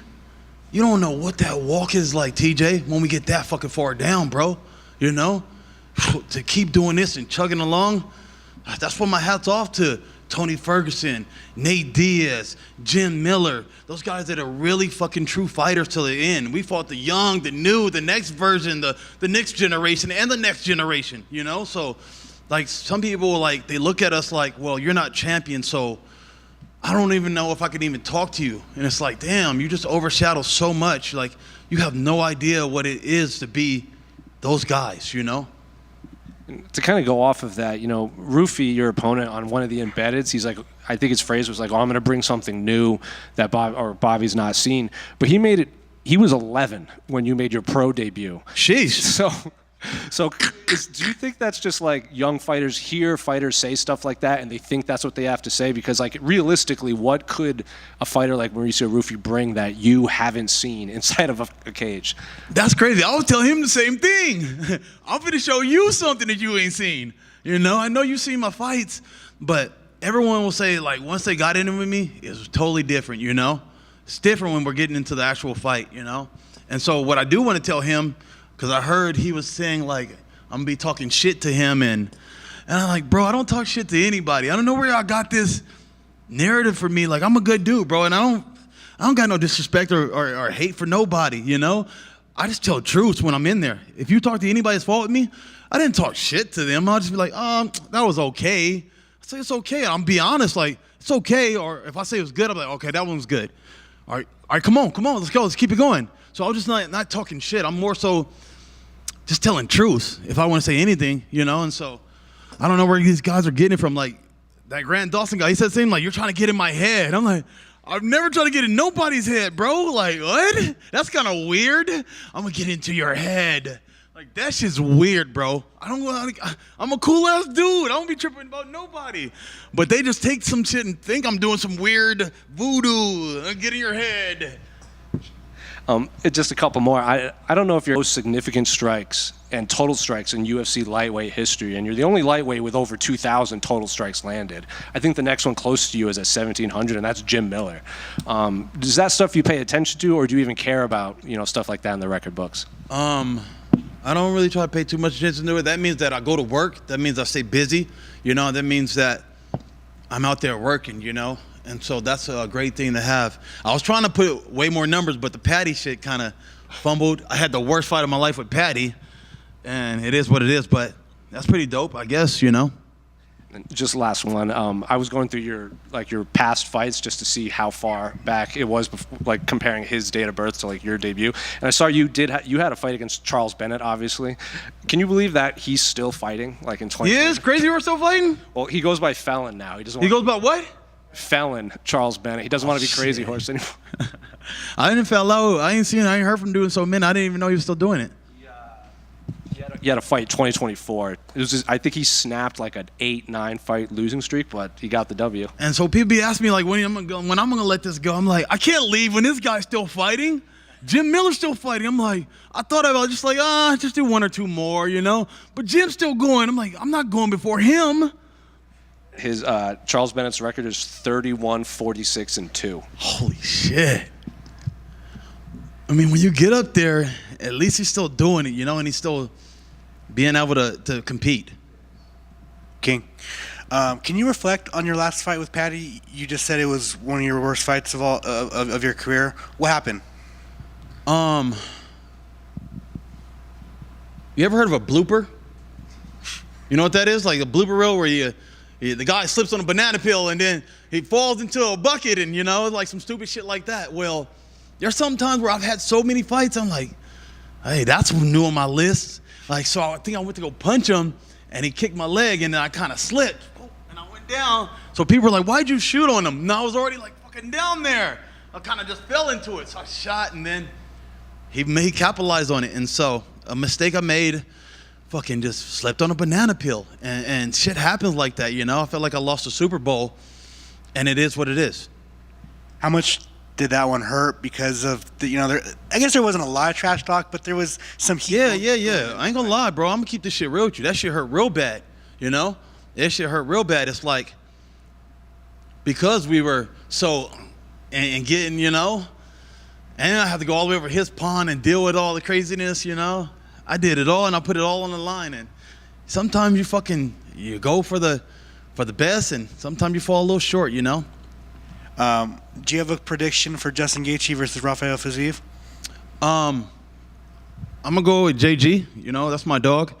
I feel like he's already kind of figured out Fiziev's timing and Fiziev's the way he does. You know, I feel like Fiziev doesn't really change his style too much, and so I see Gaethje going out there and putting the same clinic on him. And then last one for me, I just wanted like your thoughts on Alex Pereira as someone who is a little older in the game as well. He's newer in the MMA game, but older in life, right? So, just what are your thoughts on him just taking the UFC by storm? Man, I'm so happy for that guy, man. Just to come from kickboxing, you know, and be doing all those fights, and they don't make as much money, you know, and so for him to have so much success, I'm so happy. He's such a great dude. He's living the life, bro. He's everywhere. I saw him at Drake concert, you know? Like, he's living the life.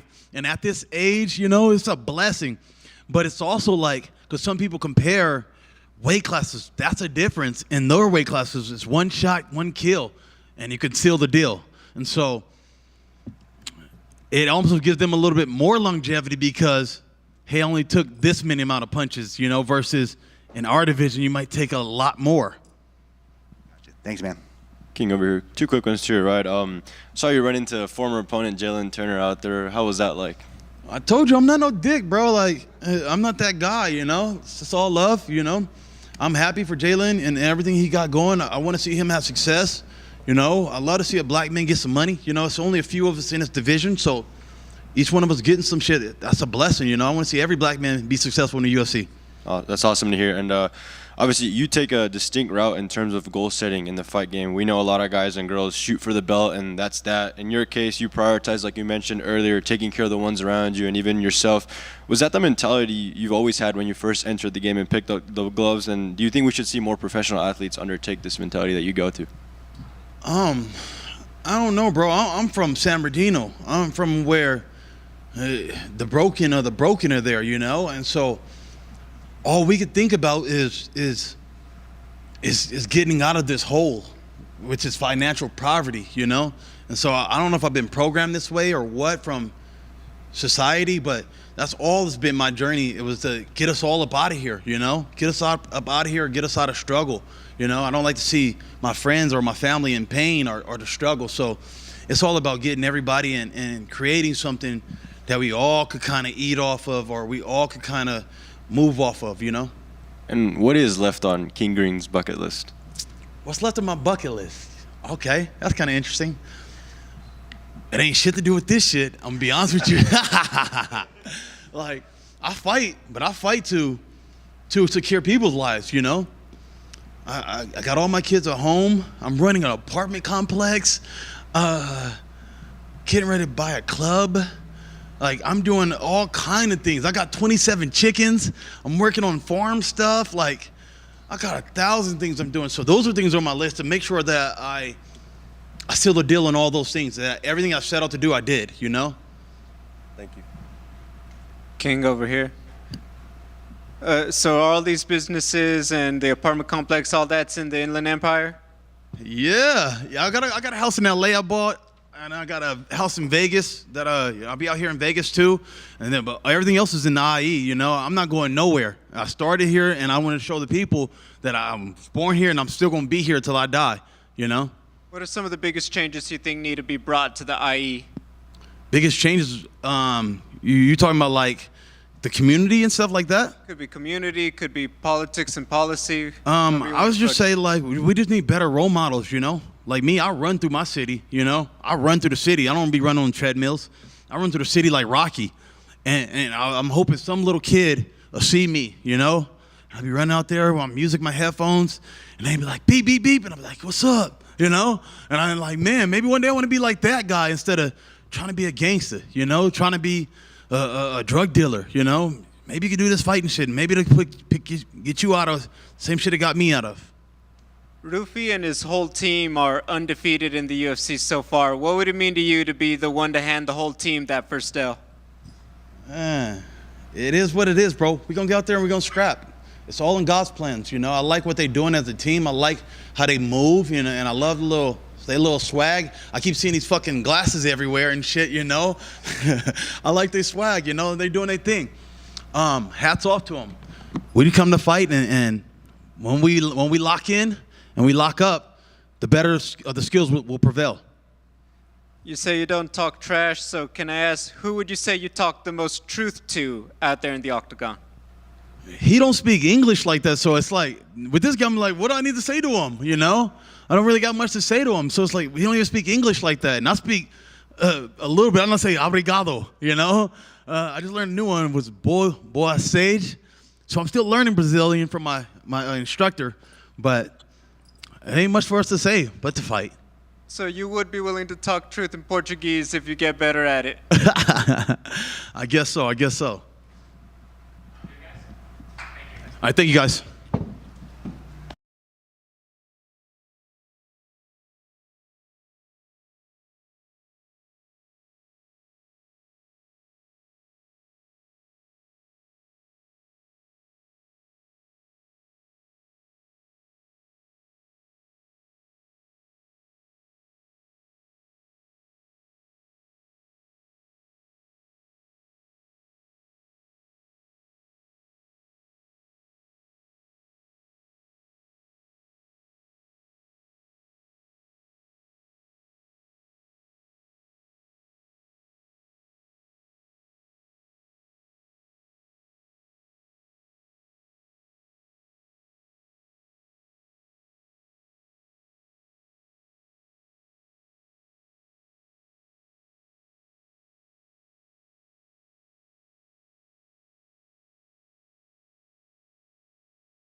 Good? That's good. Well, Alex, front, right here. Obviously, anytime you fight these days, it's going to be, a big fight week. A lot of attention's brought to your fight surrounding you. I'm curious, just how's this fight week been in general? Because I would imagine, being someone with the star power you are, representing Brazil, training in America, you have to do a ton of media, a ton of photo shoots and everything. So just how's fight week and preparation been as a whole? Fala, Alex. Pô, agora, grande semana agora para você, mas acho que agora toda vez que você luta, vai ter toda essa atenção, vai ser uma grande semana da luta. E específico essa daqui, como é que tá sendo essa semana para você, semana da luta? Tá sendo mais ocupada que as outras? Porque seu nível de estrelado tá subindo, né? Conta um pouquinho pra gente como é que tá sendo. Bom, a semana foi muito difícil, né? Muitos compromissos. Eu diria que foi a luta que teve mais trabalho, mais com mídia, mais, a gente entende, como eu estava falando ontem, vocês sempre tá levando o nosso nome, passando para as pessoas o que a gente está falando. Então acho que eu vejo a importância disso, né? Mas não é só isso, tem treinos, alimentação, corte de peso durante essa semana.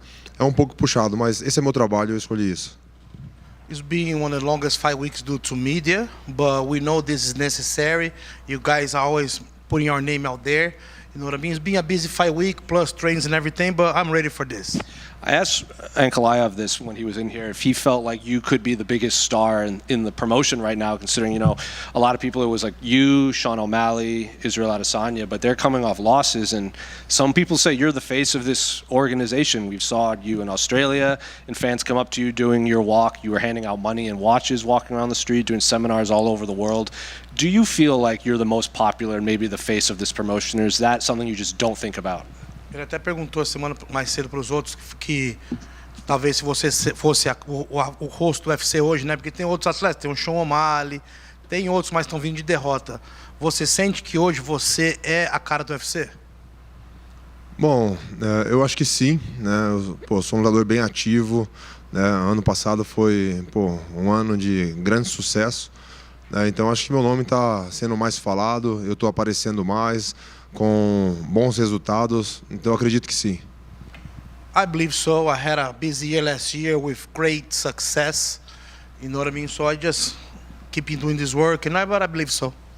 He was in here and he had a few things to say about, that bet that you put out there. He said, I can't do it, but I'd talk to you after. Maybe we could do a charity thing. He responded to the lunch boxes you said you saw, and he said he did have to break fast a few times in preparation. So I guess what have you made of the build with Ankalaev? Because I feel like it's been happening for a long time, and these last few weeks I feel like it's gotten a little heated, especially online. Pô, ele esteve aqui mais cedo, né? Aí falou que não podia ter aceitado a aposta por causa de motivos religiosos, mas que talvez fariam a caridade depois da luta junto com você. Aí também, né, o fato de você ter visto as marmitas dele lá no PI, né, meio que não tá seguindo o jejum aí. O que você diz pra gente aí desse hype inteiro que está sendo criado por essa luta, tudo que tem sido falado? Bom, nunca falei de religião, nem quero comentar de religião. Ele que citou religião, mas se ele não pode fazer uma aposta, que na verdade não é nenhuma aposta.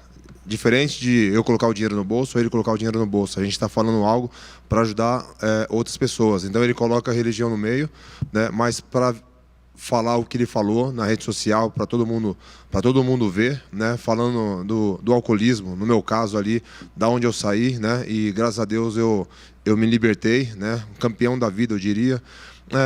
E muitas pessoas passando por esse problema, né?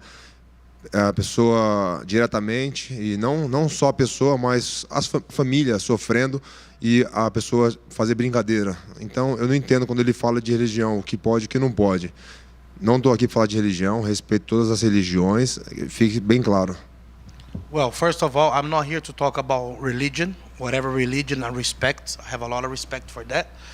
But he came and said that about he couldn't take the bet, but was not even a bet about money for me to go and put money in my pocket. It was for us to do a good cause and donate for charity. and then he goes and talk about alcoholism. You know what I mean? I'm a champion in life. I overcame alcoholism, but there's a lot of people that did in the end. Their family struggle with it, not only the person. And so, like, he used religion for a certain purpose, but I'm not here to talk about nobody's religion. I respect them all.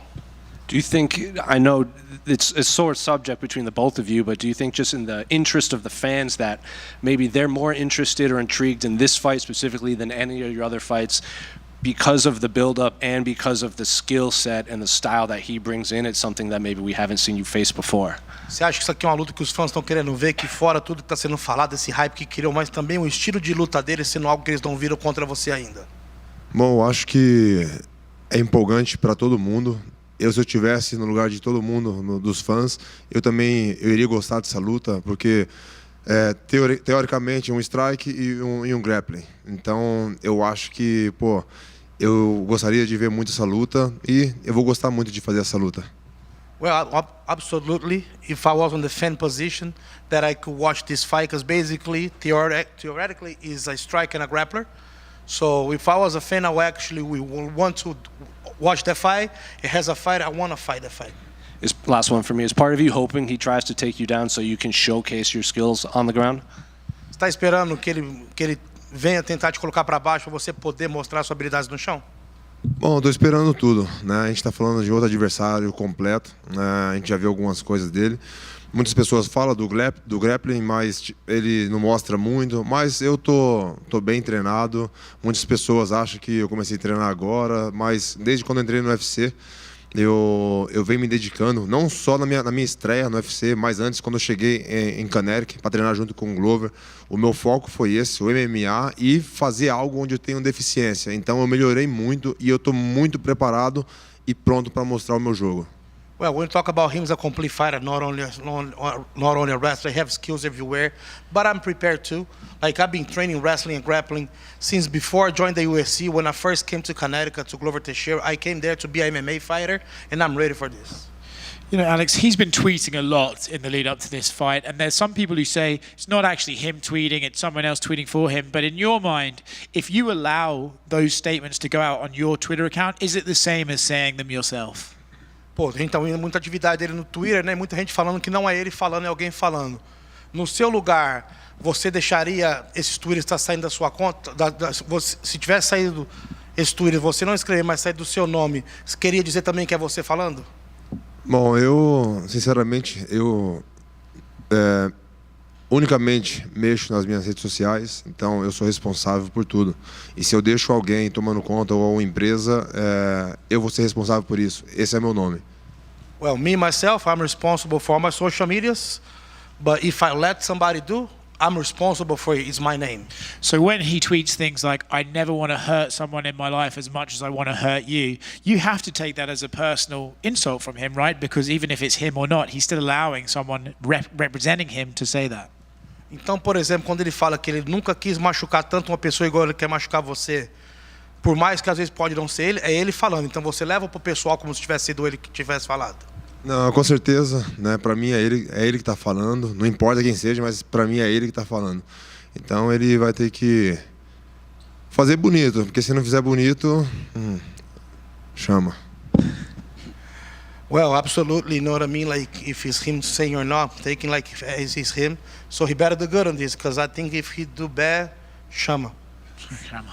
Outside of this fight, I wanted to talk to you about your career in general. Usually in mixed martial arts, when someone has a very successful run and then they lose, it's very rare, if at all, that they're ever able to go on a second run. You had an amazing run at middleweight, then you lost to Israel, but then you've since then had this amazing run. What do you attribute that to, your ability to survive a loss and find momentum again, which most people can't in this sport? Pô, nesse esporte é um esporte muito difícil quando o campeão tem aquela primeira esticada, aquela sequência de vitórias e perde, conseguir ter mais uma segunda. Você é um cara que você conseguiu chegar ao cinturão, perdeu para o Israel Adesanya e depois já teve mais uma agora, que é o momento que você está. Ao que você atribui essa segunda chance? Bom, acho que isso é a minha dedicação, né? Onde eu estou sempre treinando e onde isso fortalece a minha mente. Tem muitas coisas também que aconteceram, né? Pô, todo mundo sabe que comecei já uma pessoa mais velha no esporte, No MMA também, sou muito novo comparado com os outros atletas. Então, numa perca ali, eu estava num processo de evolução. Então, acho que eu mantive a minha mente forte e quis continuar. Well, like everybody know, I'm an older guy on the sport, but I was very young into my MMA career, so I was learning as I go. And I think it was just a matter of determination and knowing who you are, and like I just kept going, just made the adjustments. Last one from me today. It was announced Dana White is getting into the boxing business. Does a fight with Alexander Usyk become more real? Dana White anunciou hoje que está abrindo o boxe aí, né? A luta com o Alexander Usyk para você é alguma coisa que está se tornando cada vez mais real, uma coisa que você quer? Não, com certeza. Quando eu vi o anúncio ali, eu já pulei de alegria. Quem sabe aí em setembro, Saudi Arábia.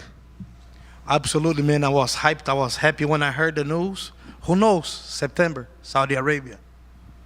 Alex, right here, brother. Chama. Right here. When Magomed was in here earlier, I just want to kind of go back to the tweets he was putting out earlier. He said it wasn't directed so much as an insult as it was, he was saying like, hey, I want to know if this guy's actually prepared, you know, when he's out and he's at these different events. DC was also a little bit critical of you. He said, you know, has this guy really been training? And you kind of poked fun at DC on your story saying, hey, DC, we're out here working. So do you have a message to anybody that would be critical of you going to these different places when you have a fight coming up? Acho que o Ankalaev tá mais cedo aí, até se perguntou assim, não do modo desrespeitoso, mas está curioso se você está mesmo preparado para essa luta. E o Cormier também falando que estava curioso que quando você viajou, se você conseguisse se preparar. Você tem alguma mensagem para essa galera que está duvidando que você está pronto? Bom, eu não vou nem falar nada aqui, porque senão se for falar tudo que eu gostaria de falar aqui, talvez as pessoas me olhem diferente. Uma coisa, falou, pô, o Alex tá mudando, não era assim. É óbvio, vou te dar um exemplo. Se tem uma pessoa que só está te falando algo, te colocando para baixo, você tem um autocontrole e você tá ali, você não vai brigar com a pessoa. Então você escuta isso a sua vida inteira e depois essa pessoa vai lá e te bate. E aí você bate nela, você se defendendo. Quer dizer que eu mudei porque eu bati nela? Well, honestly, I'm not even gonna say everything that is on my mind about this because I think people start look at me in a different way. But because the way that I feel is like I have my right to defend myself, but if I say it's gonna be too much, like all life somebody beats you up and then you just go and beats back, you know what I mean? You're the wrong one. Okay. And then I know obviously like you don't want to look past the fight ahead of you, but if you had your choice down the road, would you rather have a fight with Rodriguez at 205 or John Jones at heavyweight? Eu sei que a gente não pode olhar muito além dessa luta, ainda tem que passar por sábado, mas digamos que se Deus quiser dê tudo certo sábado, o que você prefere primeiro? O Dricos no 93 ou o John Jones no pesado? Bom, eu sinceramente não parei para pensar, para te dar essa resposta, mas como eu sempre venho falando, eu estou treinando, estou focado. Bom, como eu falei, quero defender o meu cinturão, esse é o meu foco, mas com certeza a gente tem outras opções, né? Assim, lutar contra o Dricos, ou no peso pesado, né? Com o John Jones, ou também no boxe com o Zik. Isso são coisas que tá na minha mente e eu acho que essas três opções é possível. Não depende de mim, eu não tenho esse controle. Então, o que o UFC falar que eu tenho que fazer, eu vou fazer. Well, not looking to pass ahead, you know what I mean? Like, honestly, these things didn't came to my mind which one, but what I think for the future that I have in hand is either Dricus or John Jones or even fighting Alexander Usyk in boxing. Those I see possibly happen, and there's a possibility. Doesn't depend on me, it depends on the UFC. So whatever the UFC want me to do, I'll do it. Alex. Oi, Alex. Boa tarde, Alex. Você acha que Ankalaev é o adversário mais perigoso que já enfrentou? Good afternoon, Alex. Do you think that Ankalaev is the toughest opponent they ever faced? Bom, não dá para saber, difícil essa pergunta, mas olhando assim, teoricamente não. Teoricamente não. Muitas pessoas falam, estão falando isso, estão falando do jogo dele de luta agarrada, mas Eu, sinceramente, estou treinando muito e estou esperando muito esse momento. Não é de agora, né? Já faz um tempo que eu tenho essa vontade. Não lembro que luta que foi agora, se foi, acho que, com o Giri. Então, eu cheguei no Hunter e falei, pô, eu quero lutar. Se eu não me engano, foi na Austrália. Eu falei, pô, eu quero lutar na Austrália. Seria, acho que, menos de um mês. Ele falou, pô, mas não tem como. Pô, tem que fazer a promoção. Mas quem seria? E eu tinha falado do Ankalaev. Mas eu sempre quis. Agora, muitas pessoas falam de sonhos. Eu estou realizando um sonho, lutar com o Ankalaev. Well, it's hard to say, but I really don't think so. I really believe on my skills. I really believe that I'm ready for this. I wanted this fight. Like even one time, I think it was after Giri, that I came to Hunter, said that I wanted to fight in Australia, and he said, "Bro, I don't think this can happen because we still gotta build up the fight. We just have a month." You know what I mean? And then have to be maybe Ankalaev. And Alex say, I want to fight Ankalaev. Many people have dreams. This Saturday, I'm fulfilling one dream, to fight Ankalaev. Seu striking é letal, mas Ankalaev tem jogo de luta muito forte. Como você planeja neutralizar essa ameaça? You have a lethal level of striking, but Ankalaev have a very good wrestling skills. How do you think about neutralize his skills? Bom, tem a minha estratégia, né? Mas eu acho que tudo vai depender da forma que ele se comporta ali. Como eu falei, não dá para saber a forma que ele vem, mas eu estou preparado para qualquer coisa. Well, it's hard to say before the fight, but I have a strategy in my mind because it's hard to see how he behaves, but I'm ready for anything. Se vencer no sábado, qual é o próximo passo para você? Continuar dominando essa divisão ou buscar novo desafio? After you win Saturday, what is the next step for you? To keep dominating this weight class, this division, or go to a new weight class? Bom, a gente falou das possibilidades aqui, fora da minha categoria, né? Mas eu estou focado mais na minha categoria e é isso que eu pretendo fazer. We just spoke about other steps beyond my weight class, my weight division, but right now I'm focusing on this weight class and keep training it. Obrigada. Alex, you were at a Drake concert recently. Did you make him pay for betting against you or for betting for you? Você estava no concerto do Drake muito pouco tempo atrás, aí você fez ele pagar para você de volta e o que apostou contra ou a favor? Não, nem conversei com ele, né? Só foi o que eu postei ali no vídeo, ele me cumprimentando quando terminou o show. Foi aquilo, a gente não chegou a conversar. No, I not really spoke with him. It was more the interaction as far as you guys saw in the video. Alex over here to your right. Obviously, with the big boxing announcement from Dana White in Turkey, I know you just mentioned Alexander Usyk. He's thrown your name out there in the media. So, given that he's a guy that does frequent business with Turkey, do you see this as an even bigger possibility to actually happen and for Dana to let you eventually cross over to make the super fight happen? Bom, você acabou de falar, né, do boxe, do Alexander Usyk, a gente sabe que o Turkey, o parceiro do Dana White nisso aí também, é o cara que faz o boxe lá, e o Usyk está constantemente fazendo esse negócio do boxe com ele, tá junto com ele. Você acha que isso aí facilita a possibilidade de você estar lutando com ele no futuro? Não, com certeza, isso facilita, né? Eu mostrando interesse, igual eu acho que eu fui o primeiro a mostrar interesse, o Zic também agora mostrou interesse, né? E agora só tem que ver o interesse das organizações, e eu vou estar pronto. No, absolutely. I think I was the one to show interest first, and then Usyk said that he would like to fight too. He also showed interest. So now we're both interested on the fight. I think it just comes down to the organization to show interest too and make this fight happen. Sure. And just one last one from me. I saw in the media day photo of you that you guys got today, you were not wearing the custom shorts you received that people learned to love. So are you going to be wearing the regular black and gold, or are you going to surprise the fans with something else? A gente viu agora no Media Day que você estava usando outro short da sessão de fotos e tal, e não o short que todo mundo gosta de ver, aquele short já seu famoso. Qual short que você vai estar usando no sábado aí, ou vai ter algum outro mais diferente?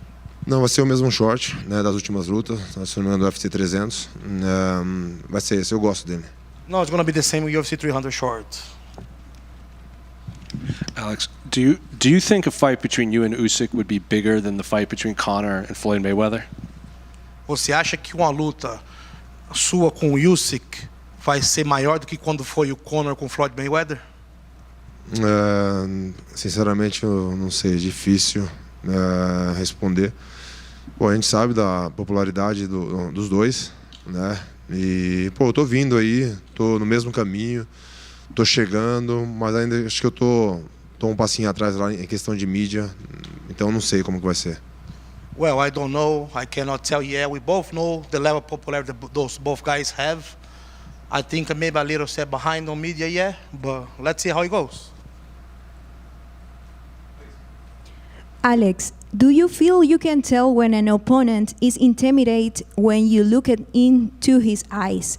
For example, Ankalaev's eyes, what tell you? Você consegue ver quando um oponente está intimidado quando você olha nos olhos deles? Por exemplo, o que você acha que olhar nos olhos do Ankalaev vai te dizer? Não sei, é que eu não conheço muito bem ele, então acho que isso eu poderia até responder se a gente já tivesse uma encarada ali, né, tipo numa pesagem ou algo do tipo assim, alguma encarada, próximo mesmo, seria mais fácil. Mas dá para você saber, né, sentir ali se o adversário está meio que tremendo ou não. Well, Okay. you can tell when the opponent is intimidated or not, in general, by staring down his eye. As far as Ankalaev, I cannot say yet because I did not really had a face-off with him. Maybe after I do, I can tell you. I have other question. Como acredita que vai fazer sua luta? Ficando em pé ou a nível do piso? Ankalaev or Alex? For him, like how he thinks is going to be his fight. Como é que você acha que vai ser sua luta, de pé ou no chão? Bom, estou preparado, eu não sei. MMA, chama. Well, I'm prepared. I don't know. It's MMA, chama. And you also have a lot of fans from Ecuador. I am from Ecuador, and a lot of people are hoping you win this fight. So, good luck for you and for Brazil. Você tem bastante muitos fãs no Equador também, então todos torcendo para você ganhar essa luta. Boa sorte para você e para o Brasil. Obrigado. Alex, right here. Alex, which 3 fighters would you bring with you to rob a bank with Coach Plinio? Alex, qual outros 3 lutadores você levariam para roubar um banco junto com o seu coach Plínio? Yusri, o Glover, né? O Glover, né? Para dirigir. O Glover para dirigir, né? E outro, quem mais? Quem, não? Shane Strickland, pô. Shane Strickland. Yusri Belgari, Glover to drive, and definitely Sean Strickland. Which one is most likely to confess to the cops? Agora, qual de todos você acha mais fácil de caguetar para os policiais depois, de entregar o jogo, se for preso? Não, acho que nenhum. None of those. There have been a couple of videos. We know that Connecticut gets very cold, but how often do you actually wrestle in the snow with Glover for your training? A gente sabe que Connecticut é frio pra caramba, então com frequência você está fazendo um wrestling na neve com o Glover? Bom, aquele vídeo ali foi mais para brincar mesmo, né? Não sei como que as pessoas treinam no gelo, né? Eu também nunca vi, assim, tá ali na neve, mas a gente fez uma brincadeira que a gente tá ali levando para os fãs, né? Algo para eles também se divertir, eles gostam muito desse tipo de vídeo, né? Mas não foi na neve, mas eu treinei muito. No, it's not something that I do frequently on the snow. I did that more to entertain the fans, but it wasn't on the snow, but I did train a lot. Okay, Alex, hello. 3 years ago, there was news that you were planning to convert to Islam. Tell me, are you Muslim or not? This happened after the video where you read the Muslim prayer. Pô, saiu os vídeos aí falando de religião e tal. Você é muçulmano ou não é? Que saiu o vídeo de você fazendo os votos, fazendo o ritual deles lá. Como eu falei, eu não ia falar de religião. Respeito todo mundo. Like I said before, I'm not going to talk about religion. I respect them all. Okay, thank you.